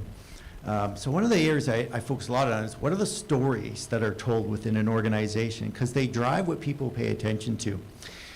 In particular, I think of the bookends of an organization or a career. What happens when you start onboarding, which generates a first impression, which sticks around forever? And then what happens at the end? You exit, retirement, termination. How is that handled? And that says a lot to an organization about what's valued within the organization. So those are two elements I think to pay attention to, and then there's a whole bunch of stuff in between. Systems. So how we reward people, evaluate them, give them feedback. How are we training our leaders? What do we ask them to do? And then at the top, what do those leaders demonstrate? How do they live day by day? How do they demonstrate creativity for others and demonstrate this is important to our organization? Yeah, I love that, because value has different currencies in different organizations. So how do you show value in terms of creativity and design? And to your point, it has to be embedded in the organization, but it has to also be from top down in terms of you have to be able to speak the language of business. Right. And if you're speaking the language of business as a creative, you're going to show more value that way. And that we're just not a group making T-shirts and logos, because once you're the group making T-shirts and logos, it's all over. So to build on that, Jeff, leaders often want creativity and risk, but fear the uncertainty it brings. So what strategies have you seen work for balancing the need for innovation with the need for stability and predictability? I think number one is reassuring leaders, here's what you should expect. So we're going to encourage creativity. That means some people are going to start coloring outside the lines. You need to give them space to do that. I love the first panel talking about psychological safety. The safety element is big. But recognize many leaders are threatened by that of, well, shoot, doesn't that mean they're not necessarily going to do what we say? If we're allowing them to be creative, man, people are going to have very different points of view. And the answer is yes, you've got to allow for some of that. We have to agree on the boundaries in which we're going to play, but then give people lots of room to do what they want to do. I love some R&D organizations where they allocate to people, you've got a certain amount of time, you've got a certain amount of budget for you to play and do things, and we're not going to criticize you within that. We give you room to do it. So I think specify some of the rules of engagement around innovation are really important so that we can encourage creativity. Love that. Jeff, I'm going to volley over to you. I know we're doing this inclusive type of moderation today, so Jeff's going to tee up the next round of questions. So Jeff, over to you. It just so happens, without any forethought, I have written down some questions here. And I'd like to pose these to Arnaud. First of all, great conversation last night. One phrase you used really caught my attention. That was inner coherence. Yeah. What is that? And I know for you, it really forms the heart of your leadership philosophy. So tell me, how does cultivating inner coherence in leaders and teams help unlock sustainable creativity within an organization? Thank you for the amazing question. Who has a heart here? Okay, we're getting good. So yeah, I'm here to talk about heart leadership. And if you were in an orchestra, you know these classical orchestras, and you have, before the director comes in, you see all these instruments, they are playing their own tunes, right?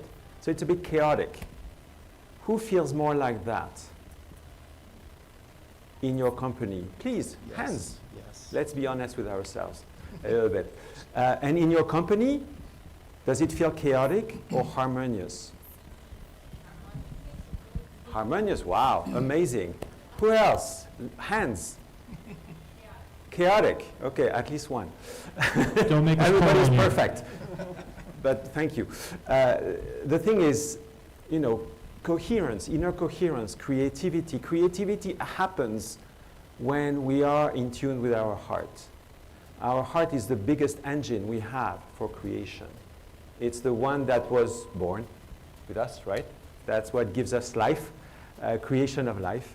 And, well, as we get into more coherence with ourselves, you know, that orchestra that becomes a symphony becomes beautiful and harmonious and resonant.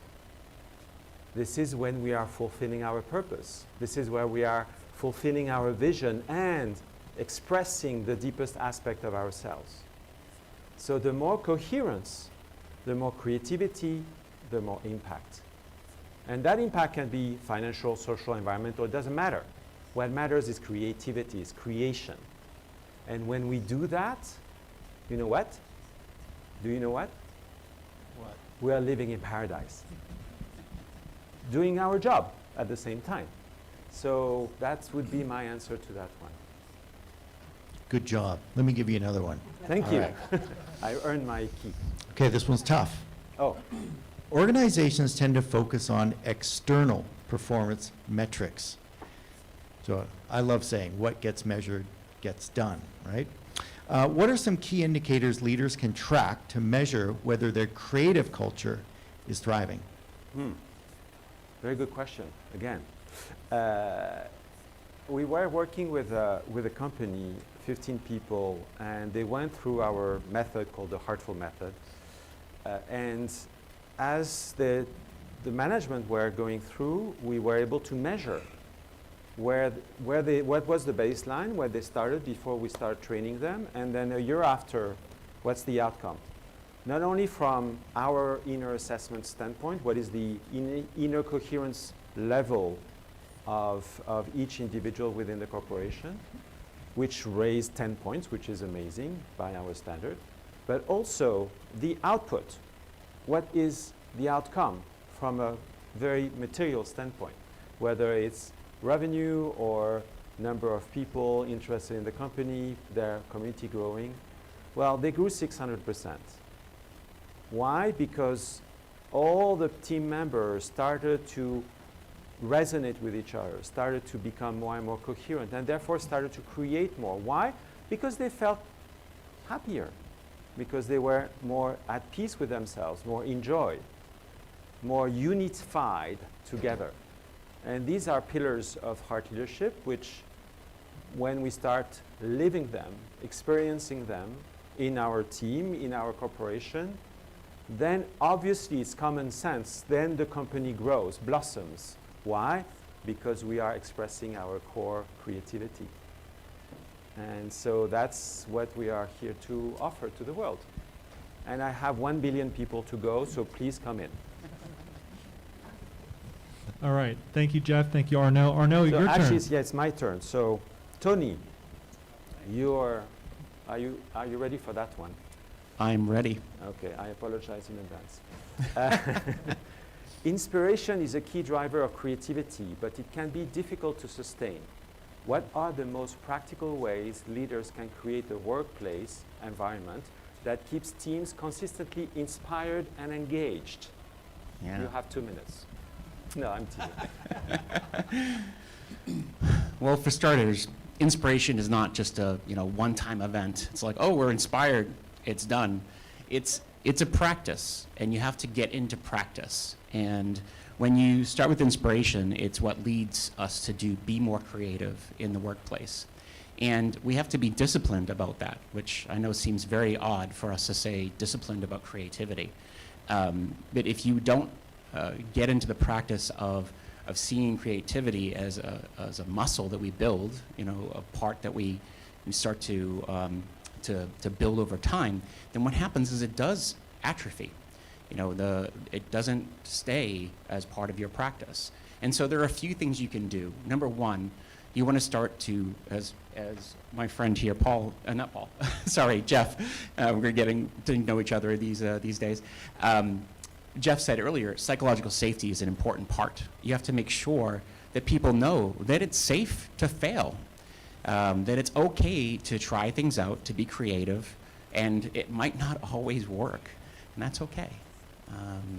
And so psychological safety is an important starting point for getting a practice of creativity going in your culture. The second part is diverse thoughts. You want to make sure that there's not just one type of person in the room who's being creative. You want to make sure you have a lot of different people sharing ideas, and you're keeping an open mind around the room. So that's important. because innovation and creativity in general, it happens at the intersection of different thinking. So it's important to think about that. And then the third thing is to embrace this idea of an intentional pause. Intentional pauses are a space for play. I know you're thinking to yourself like, we don't play at work. Well, you probably should. Find ways to just lean into a space of, what if we just kind of played around with this idea and not like stress about whether or not it works? Because it's a different mindset, it's a different muscle that we're working with. So creating space for intentionally playing around with an idea is better than forcing an outcome. So yeah. Thank you very much. And now you're ready for the second one. Sure. So, many companies want to be creative, but they lack a clear purpose to channel their creativity. How can leaders align their creative culture with a strong sense of purpose to ensure that innovation is meaningful and impactful? Demanded. No. No, I think purpose and creativity are like, they go hand in hand. They're nice I'd say like two edges of the same sword. In the sense that you want to make sure that your purpose is a reminder every day of why are we doing what we do, but also making sure that your creativity that you're harnessing is actually in alignment with that purpose. Now, I just said, oh, let's play, but there's also a sense of purposeful play and creating a place for that to happen. And also making sure that your purpose is on display and not just in oh, let's put it on the wall and make sure everyone knows it, but that they understand, how are we making progress in this play, in this creativity, is it making a difference in terms of moving the needle in our purpose? So that's one part of this, which I think is important. The other part of it is to make sure that people know that that their purpose is something that can be a driving force for them to show up every day and practice things that are different than they're normally going to be doing.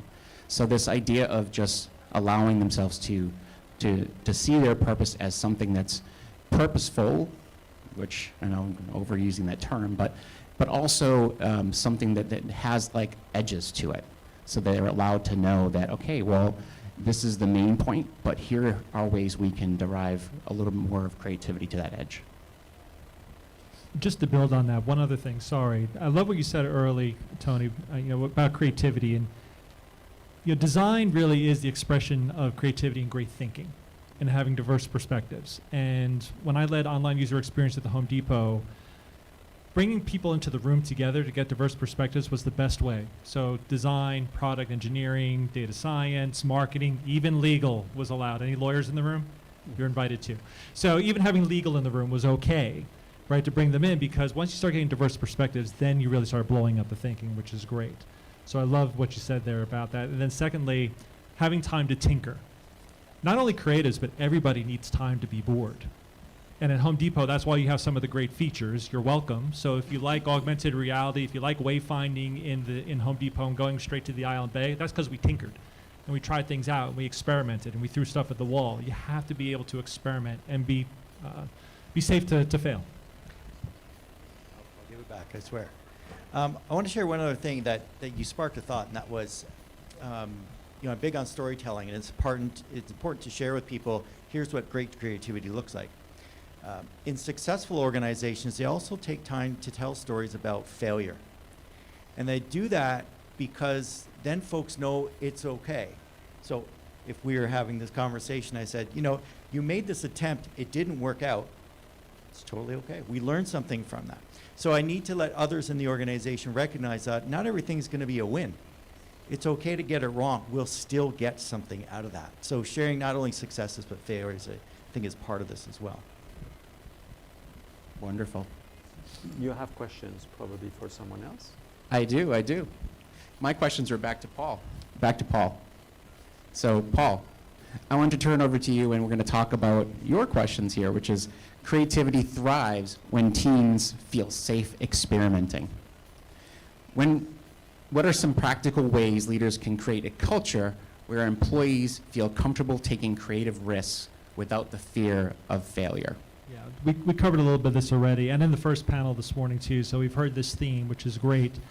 And I think it really starts with trust. And that comes from the top, from leaders as well too. And when I talk about trust, I talk about trust in two ways. Emotional trust. One, that I've got your back. I'm going to go to the mat for you. I'm going to defend. I'm going to remove roadblocks. And then practical trust is I know you're going to show up, you're going to deliver, and you're going to get things done. The best teams that I've ever led have been this blend of missionaries and mercenaries. Missionaries in terms of laddering up into the vision and having skin in the game and affecting the bottom line, and then mercenaries in terms of rolling up your sleeves and getting shit done. But to be psychologically safe, you have to have trust, but also have to create an environment where you can share, present ideas, open communication, and like we said earlier, you have to have permission to fail. As long as you're learning from that. If you fail forward and you learn, you can iterate. There were plenty of belly flops we had at the Home Depot. It wasn't all rainbow and unicorns. There were a lot of times we failed, and I'll give you one specific example. We thought it was a great idea to have a Google Home inside the Home Depot where you can go shop the Google Home, the Google Home for a hammer. Okay, Google, where can I find a hammer? We had the research, we had all the data, everything proved it out. The one thing that we forgot is that the actual associates wearing the aprons inside the store hated it and thought their jobs were going to be gone. We shut it down immediately because that's our front line, and we couldn't affect the front line, take their jobs, because we were going to replace it with AI, even though AI is coming for your job. Sort of, right? People using AI are coming for your job. So yeah, there are plenty of belly flops, but you have to be able to celebrate that and give permission people to fail. Wonderful. I love that perspective. What is creative culture post-pandemic? What do people really want, whether they are remote, hybrid, or returning to the office? It's a lot. I have a really strong point of view on this one. Okay, everybody sitting down? Okay, good. Culture is a feeling. Culture is not what's in your office. Culture is how you feel when your stomach aches on a Sunday night before you go back to work. People want trust, empowerment, and recognition, especially post-pandemic. We had to trust our teams so that everybody's going to be an adult and work from home and get shit done. People don't care about bagels in the break room, ping pong tables, cool furniture, bullshit energy drinks, and IPAs on tap in your office anymore. People want to know how you make them feel at the end of the day. Like I said, trust, empowerment, recognition are the most important things right now in culture. And if you're not providing that as a leader, if you're not leading with empathy right now, you're probably not leading well at all. So when it comes to culture, think about how your teams feel. They'll know. And I think if there's one silver lining that came out of leading teams remotely, is that I got to know my team in a much different way. People were much more open about what they wanted to share, whether it was their pets or their significant others or something that they were going through or whatever it is. We opened up so much more through the pandemic. And that came back to trust. And I said, guys, if you need to go dark, you need to take care of your kids, you need to take care of yourself, whatever that is, it's okay. The work is never going to end. Just go be with your families and take care of yourselves. I trust you. I love that perspective. This idea of trust as the foundation of so many things, including creativity. So starting with trust is important. And trusting yourself too, by the way. Yes. Who's next? Good point. Me. I'm going to turn it over to Stefan. So, Stefan, I have a question for you. Do you? Really? All right, here we go. The way we work is changing fast. How can companies design work environments, whether in-office, remote, or hybrid, that truly foster creativity and deep collaboration rather than hinder it?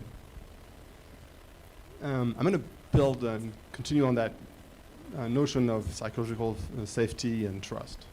And I'm going to talk about how and what. The how really, the one thing you don't want to do when you roll out a new work environment is ruin the trust and the psychological safety that you've painstakingly built over time.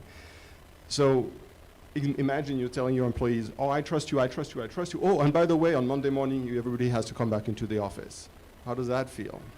Do you feel trusted? It doesn't mean you can't, doesn't mean companies can't work, oh, there we go, sorry. Can have work back into the office, you just have to explain why and convince people it's the right idea, right? And treat employees like grown-ups. Listen to them, be adaptable, be flexible. And that also applies to not only the culture, but also the work environment, the workspace. When we talk to our customers, they tell us the generic open floor plan is a thing of the past. What people want today are spaces that are built with intent, with a purpose. For example, an open collaboration zone for brainstorming, a quiet focus space for deep working, an informal meeting spot for gossiping. And it's true also for the virtual side of things. If you have a remote team or hybrid team, you have to design your technology for the people who need it the most. And those are the people typically who work remotely.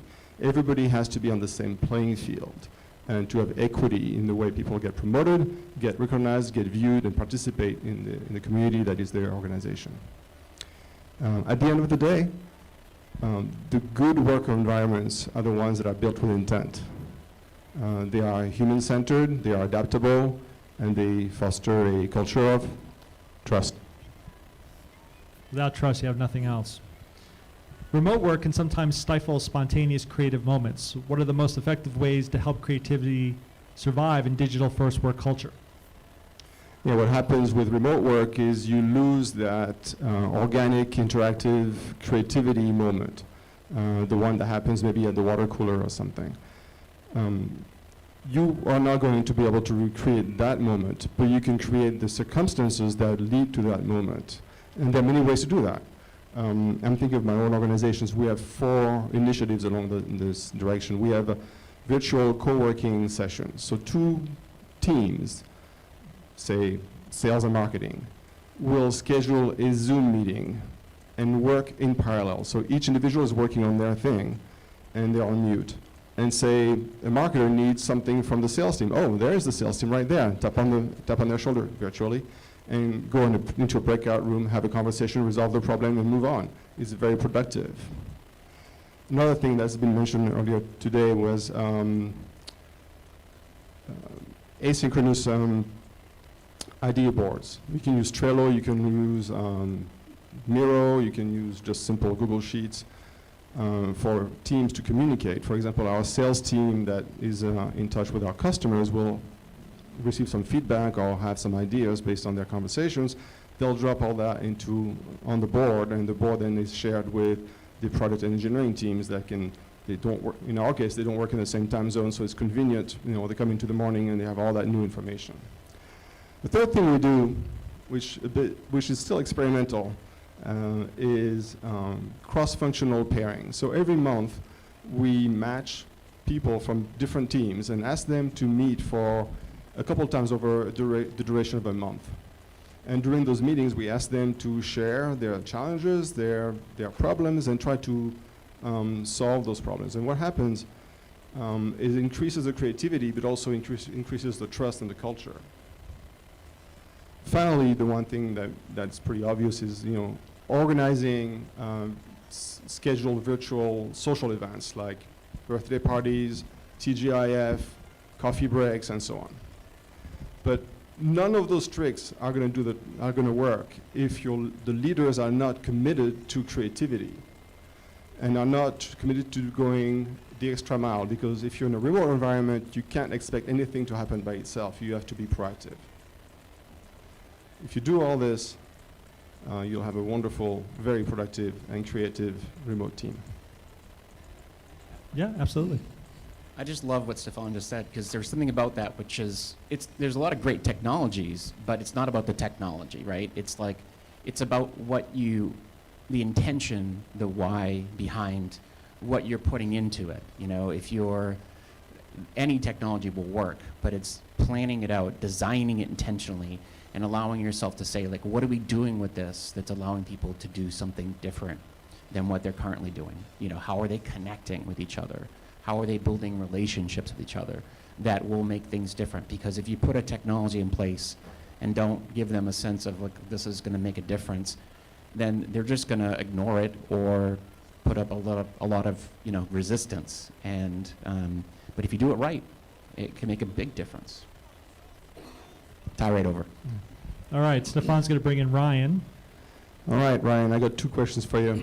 All right, bring it on. Creativity manifests differently across cultures. From your global leadership experience, what are some lessons we can learn from diverse cultures about fostering a truly innovative and inclusive workplace? Well, after listening to everybody up here on this panel, we have some very diverse cultures already up here, right? Everything that I've experienced through my experience in the military, law enforcement, it's always been very authoritative, right? You know, you do it this way and that's the way it is. But what I've learned also through all of those experiences is that you have to tap into the experience of the individuals that you're working with too. You know, you might have one person that has 30 years of experience, somebody who's maybe from another country, right, has those experiences. And so I really try to utilize the knowledge of the individuals and bring that cultural knowledge, the diversity of the individual from that country. If I'm operating in Iraq or some of these other foreign lands, right, I need to know what my translator is saying, and I need to know how he's directing me some way. Same thing when I was on the police department, right? This is something that I needed to tap into the other individuals that were on my team or in my unit. And so I've tried to bring that knowledge into the private sector. And that has really helped me a lot. Whether I'm building a job, we do a lot of events, we do bodyguard details. Whenever I'm doing any of this, I have to tap into that knowledge and that experience from other individuals, whether it's from another culture, whether it's the length of history in that industry, whether it's law enforcement, military. Anecdotally, that's how I have really done it. I've utilized the knowledge from my team. I've really tapped into that and tried to be open-minded with that as well. I really try to avoid that real authoritative mentality that I learned in the military and on the police department. You have to be open-minded with this. We have an objective, we have a mission to accomplish, and how do I do that? Well, I want to go to my guy to my left and my right and say, hey, what do you guys think about this? And being open-minded to that too. I can't be closed-minded. Hey, if we need to pivot, mid step, then let's do that. And so I really try to tap into the knowledge and experience of my team and people from other areas to really help to become and have that diverse thought and bring the cultures in. Thank you. Guess what? I have another question. All right. Even industries like security and risk management require creative problem solving. What can organizations in traditionally non-creative industries do to encourage adaptability and innovation? Well, I would then challenge somebody to possibly put an outward focus on that. Meaning, like, look at your client, right? We are all talking about the culture and the creativity from within a team, internally within a company, right? But maybe we need to then put that focus somewhere else. The technology. I know we talk about the technology and how it can't be the only thing, but maybe we put it towards your client. As you're building out something with a client, you're dealing with something, because every client's going to be unique. Every job that you get, depending upon what industry you're in, right? I don't care if you're a lawyer or whatever it may be. In the security industry, every detail is going to be different. There's going to be very similar things, but there's going to be a lot of differences as well. So I would say, yeah, challenge you. Put it out towards your client. Find out what they need, and then utilize that and have that as that differential factor. That thing that's not very creative within every industry, but maybe the creativity comes from you putting it towards them and really trying to dissect what they need in comparison to what everybody else needs. And that hopefully would give somebody some ability to be a little bit more creative in a non-creative industry. Thank you. Love that. Brian, you're going to close us out with the final prompt? Okay, let's see here. What do I have? The final prompt. Let me see here. I'm sorry, guys. Okay, so in closing, if there's one habit, practice, or mindset shift that leaders in the audience could start today to make their organizations more creative and innovative, what would it be? Anybody have any suggestions on this? Any comments? Go ahead, Stefan. I think being humble and accepting that it's okay to be right and to be wrong. I mean, yes, got to be right. I'm leading by example here. So if you show your vulnerability to others, they will show theirs. And then people feel psychologically more safe. Very nice. If there's one thing you're going to write down or post on social or take away today, and I alluded to this earlier, simply put, care. You need to care about your people. And like I said earlier, create the time. Get to know your people. Put the time in. Have meaningful one-to-ones. Have good conversations. Talk about goals. Talk about career ladders. Really invest. You have to put the time in if you want the results. So simply put, care. Yeah, and you make it easy to build on that. So getting to know your folks, helping them know one another goes back to that concept of trust we were speaking about before. And that enables us to feel freer to try things out and make mistakes as we go along. I want to suggest as my one point is that leaders need to get down into the weeds for one reason here, and that is to find the people who are doing stuff that are feeling shy and don't want to be noticed and kind of want to stay in the corner, and bring that to the light so others can feel like, oh, they're doing okay. They're trying things out. I would have never thought of that. And again, it's encouraging so that that behavior becomes self-sustaining. Speed is not going to serve you. You need space to think and ask the right questions. So if you want a team to be more creative, or you want to harness the powers of creativity, you have to slow down and create space for thinking, deeper thinking, and allowing yourself, not just you as a leader, but also your team to have that space. If you're running 100 miles an hour, it's not going to help you get any further. And that connects, if you don't mind, that connects very much with what I was going to say. Let's be present and invite the people around us to find the joy of creation. Just, to have fun together, to play, and be there for the experience of creating together. This is what we have all said, I think, here. And by doing so, not only are we leading with example, which is amazing and wonderful, and how amazing am I, right? But more importantly, we're in that experience to be together and create together and solve something together potentially as well. And therefore be more happy and coherent together. So in the end, everybody's happy. I like that. Yeah, you like it? No, I think that's fantastic. I also believe that, having the trust and respect for, the people within your team, which, to your point, Paul, and to your point as well, Tony, it allows them to feel comfortable to come to you with ideas and to come to the team with other ideas. And so that idea of true welfare and taking care of your people, it's fantastic. Also, I know we got a little bit of a late start. I think we managed the clock pretty good, but I want to open it up to the crowd. If there are any questions for the panel, we can There's take one maybe over 2-3 there. minutes. The lady over there. Do we have a back mic? Here, I'll come bring a microphone to you. Thank you.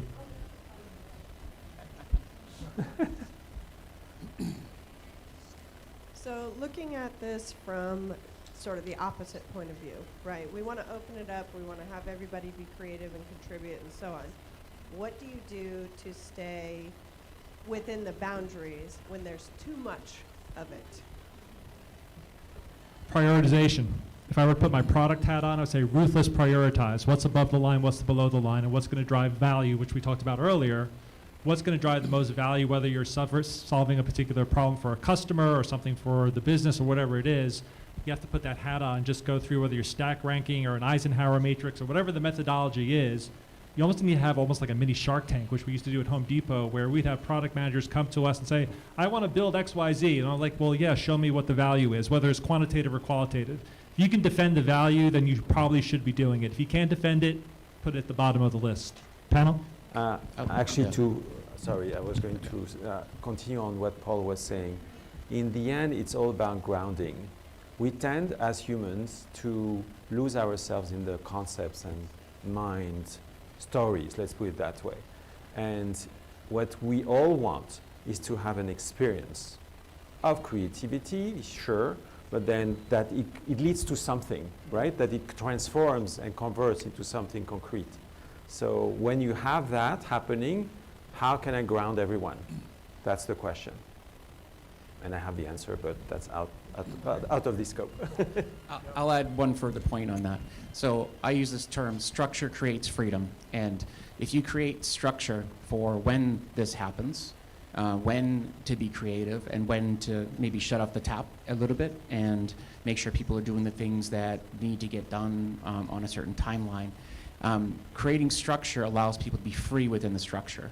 And so allowing that structure in your organization and to help people set their own ability to create structure in their timelines and in their workday allows for freedom to be operated within those moments. So.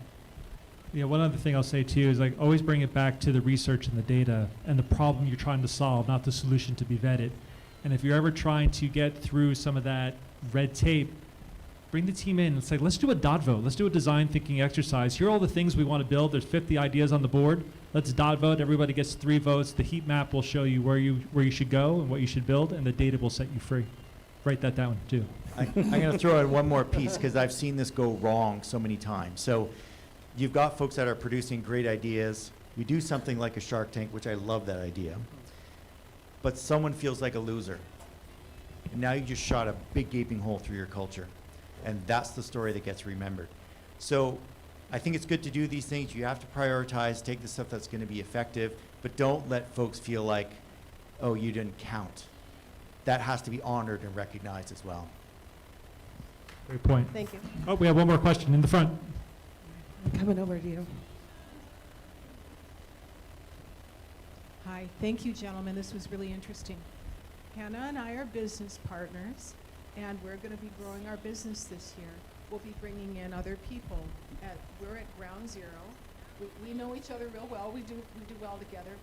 How can we create a culture and foster creativity? What would be a few steps that a couple of do's and a couple of don't do's? Well, I can start off. I mentioned those bookends. So the onboarding is so critical, and honestly, it comes down to spending time. The more time they spend with the two of you, the more they get to know your values. It will be difficult for you to say, this is what we believe. Everyone's got those statements that go on the wall, but it's when you do things, we actually see what your values are. So spending time is a big part of it.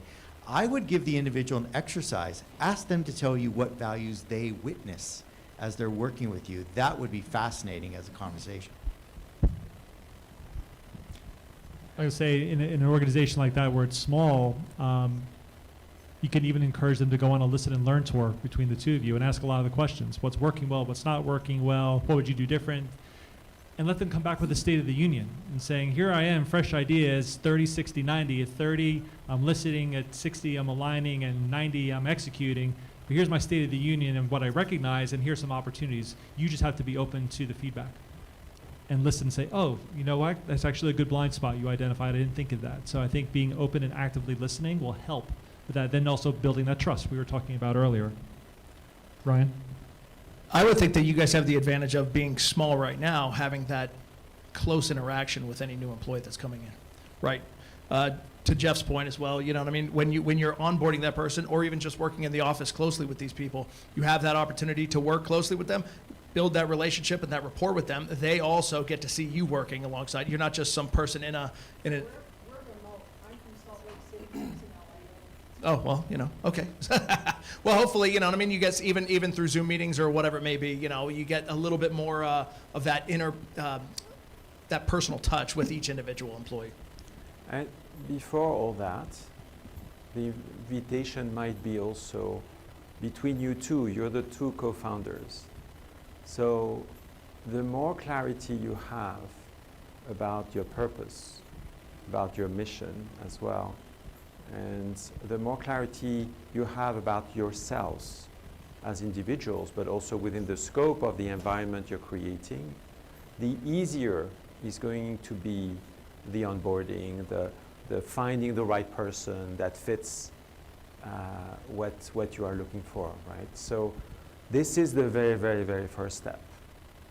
Once you have that clarity, therefore, you will start resonating and a coherence will establish itself, meaning that you will align with the right people. And therefore, it will be easier for you to recruit and so on and so forth. I just want to add something real quick to that, because I think what you tapped into is something really powerful.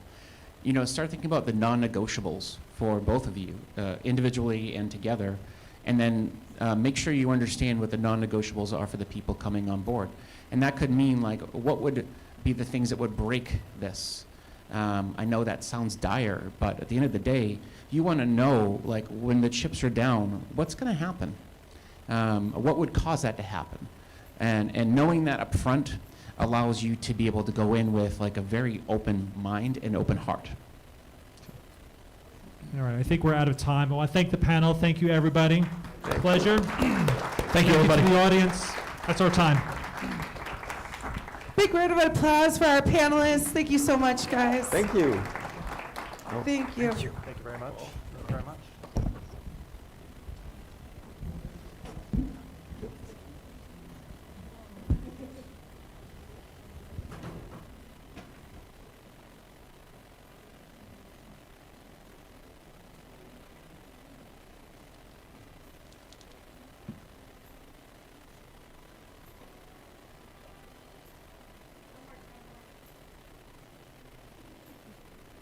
One more time for our panelists. Thank you so much, gentlemen. So as we draw closer to our lunch break, first let's honor those who have not just succeeded, but have also set new benchmarks for excellence and innovation. Before that, I would like to thank our esteemed sponsors and honor them with certificates. And to do the honors, I would like to call to stage Joselina Perella, founder of CEO of Stratix.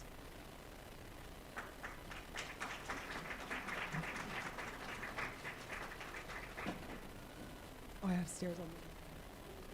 Yeah. Perfect. So, our sponsors receiving certificates. First one up is our gold sponsor, Rochelle Rutherford, was CEO of Kids on the Move.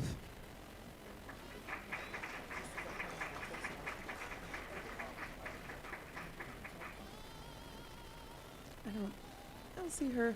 I don't see her in the room right now, but we're going to honor Rochelle just one more time. Next, I have Bob Neanner, CEO and founder of Benefit RFP.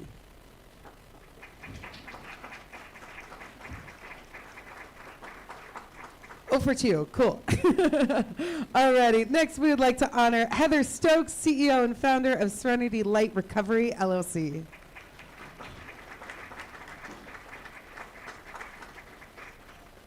I don't think they got that memo. Perfect. Our bronze sponsors, please give it up for Dr. Sam Saman, founder and CEO of Theo System.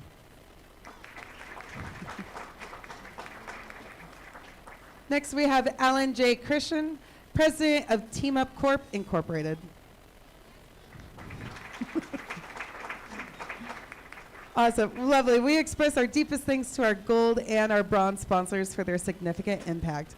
Now it's time to celebrate their achievements to our peers who inspire us to aim higher and think bigger. So we will be calling off some names. Please, please don't shoot the messenger if I get your name a little incorrect. I'm not the world's best second grade teacher, okay? So first and foremost, I have Daniel Olivero for the CXO 2 Conference Business Leadership Excellence Award. So Daniel is a highly experienced law enforcement leader bringing over 30 years of experience to public safety and community engagement.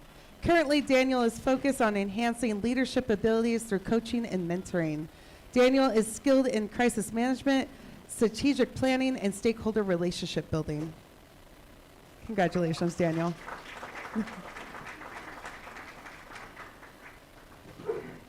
Next, we have Fern Chan for the Business Leadership Excellence Award.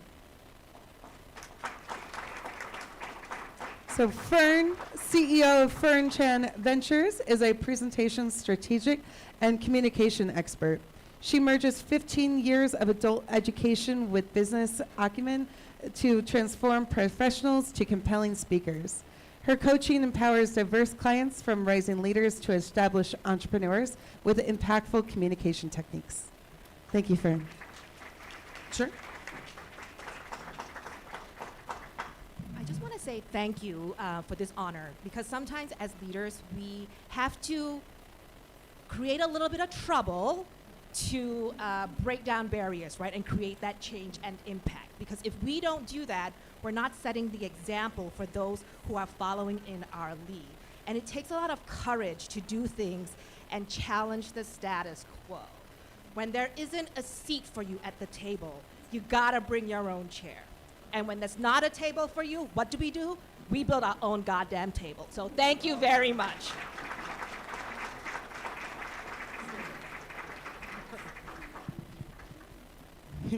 That was just poetic. That was poetry. Next, we have Hannah Police, Business Leadership Excellence Award.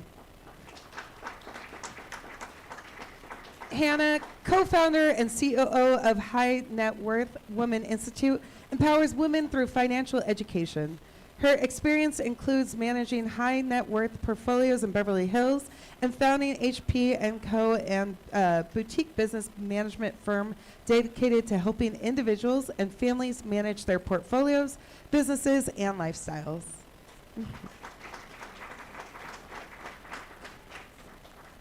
Next, I have Numra Khan, Emerging Leader in Business Award. So Numra, Agile Coach of JFK and Nick Company, holds top-tier certifications, including CSM, ACSM, CSPO, SAFE, Analogist, and IG Agile Professional. Leading Pakistan Agile education, she brings unmatched expertise and passion to the Agile community, dividing innovation and efficiency. Thank you. Next, I have Prabhati Murali to the Emerging Leadership in Business Award. So, advisory partner at Gemini. Prabhati has over 15 years of experience in the power of utility sector. Prabhati has led 25 advanced marine infrastructures AMI projects. These projects replace over 10 million meters across the U.S., Canada, and specifically reduce truck rolls, contributing to lower carbon emissions and greener environments.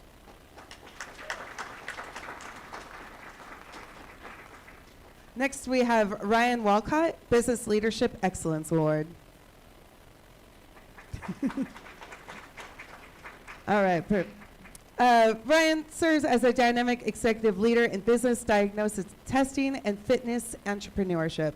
As a driving force behind Apex Professional Solutions, Mediterranean Lab Weight and Shakes, and the upcoming D1 training facility in Narcos, Georgia, Ryan has demonstrated the exemplar of vision, strategic leadership, and operational excellence.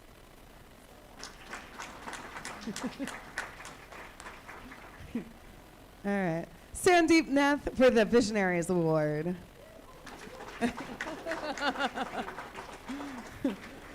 Sandeep is the founder of the renewalism movement.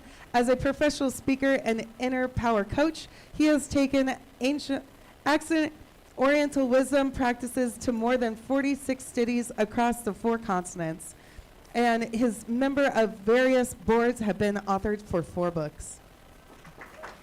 Thank you.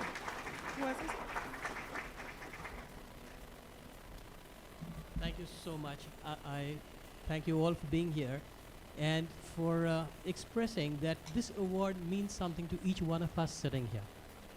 This is an award for a movement called renewalism, which is about renewing cultures of companies. And we just had a beautiful panel talking about the importance of culture to bring happiness and creativity in the workforce.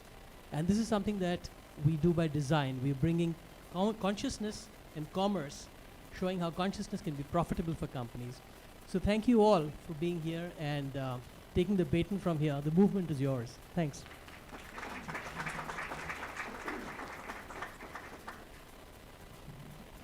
Beautiful. Next is Simran Roy for the Visionaries Award. Simran, CEO of Freed Scarborough, brings extensive experience in private public sector business operations. He also chairs the board of directors at Food Share Toronto, Canada's largest food security and food justice organization. His leadership has driven the development of numerous social programs and successful community initiatives. Thank you.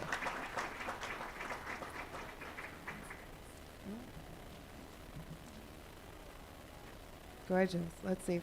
A heartfelt congratulations to our dignified award recipients. Your outstanding achievements have truly raised the bar for excellence and innovation within our industry. We are eagerly anticipate seeing your ongoing efforts will further revolutionize our field and pave the way for our future. So big thank you to Jocelina as well. Thank you so much. Now it's time for a well-deserved break. Enjoy lunch and immerse yourself in the art of networking. Consider this the appetizer for our conference feast, so feel free to mix, mingle, and connect. And don't forget to use the hashtag CXO 2.0 hashtag. So discover what's next, swing by the 2.0 conference booth near the registration desk, and we'll be guided through the 2025-26 lineup and secure your spot before they're gone. So please return here promptly by 1:30, and we got an exciting surprise for you in store that you just won't want to miss. We'll see you at 1:30.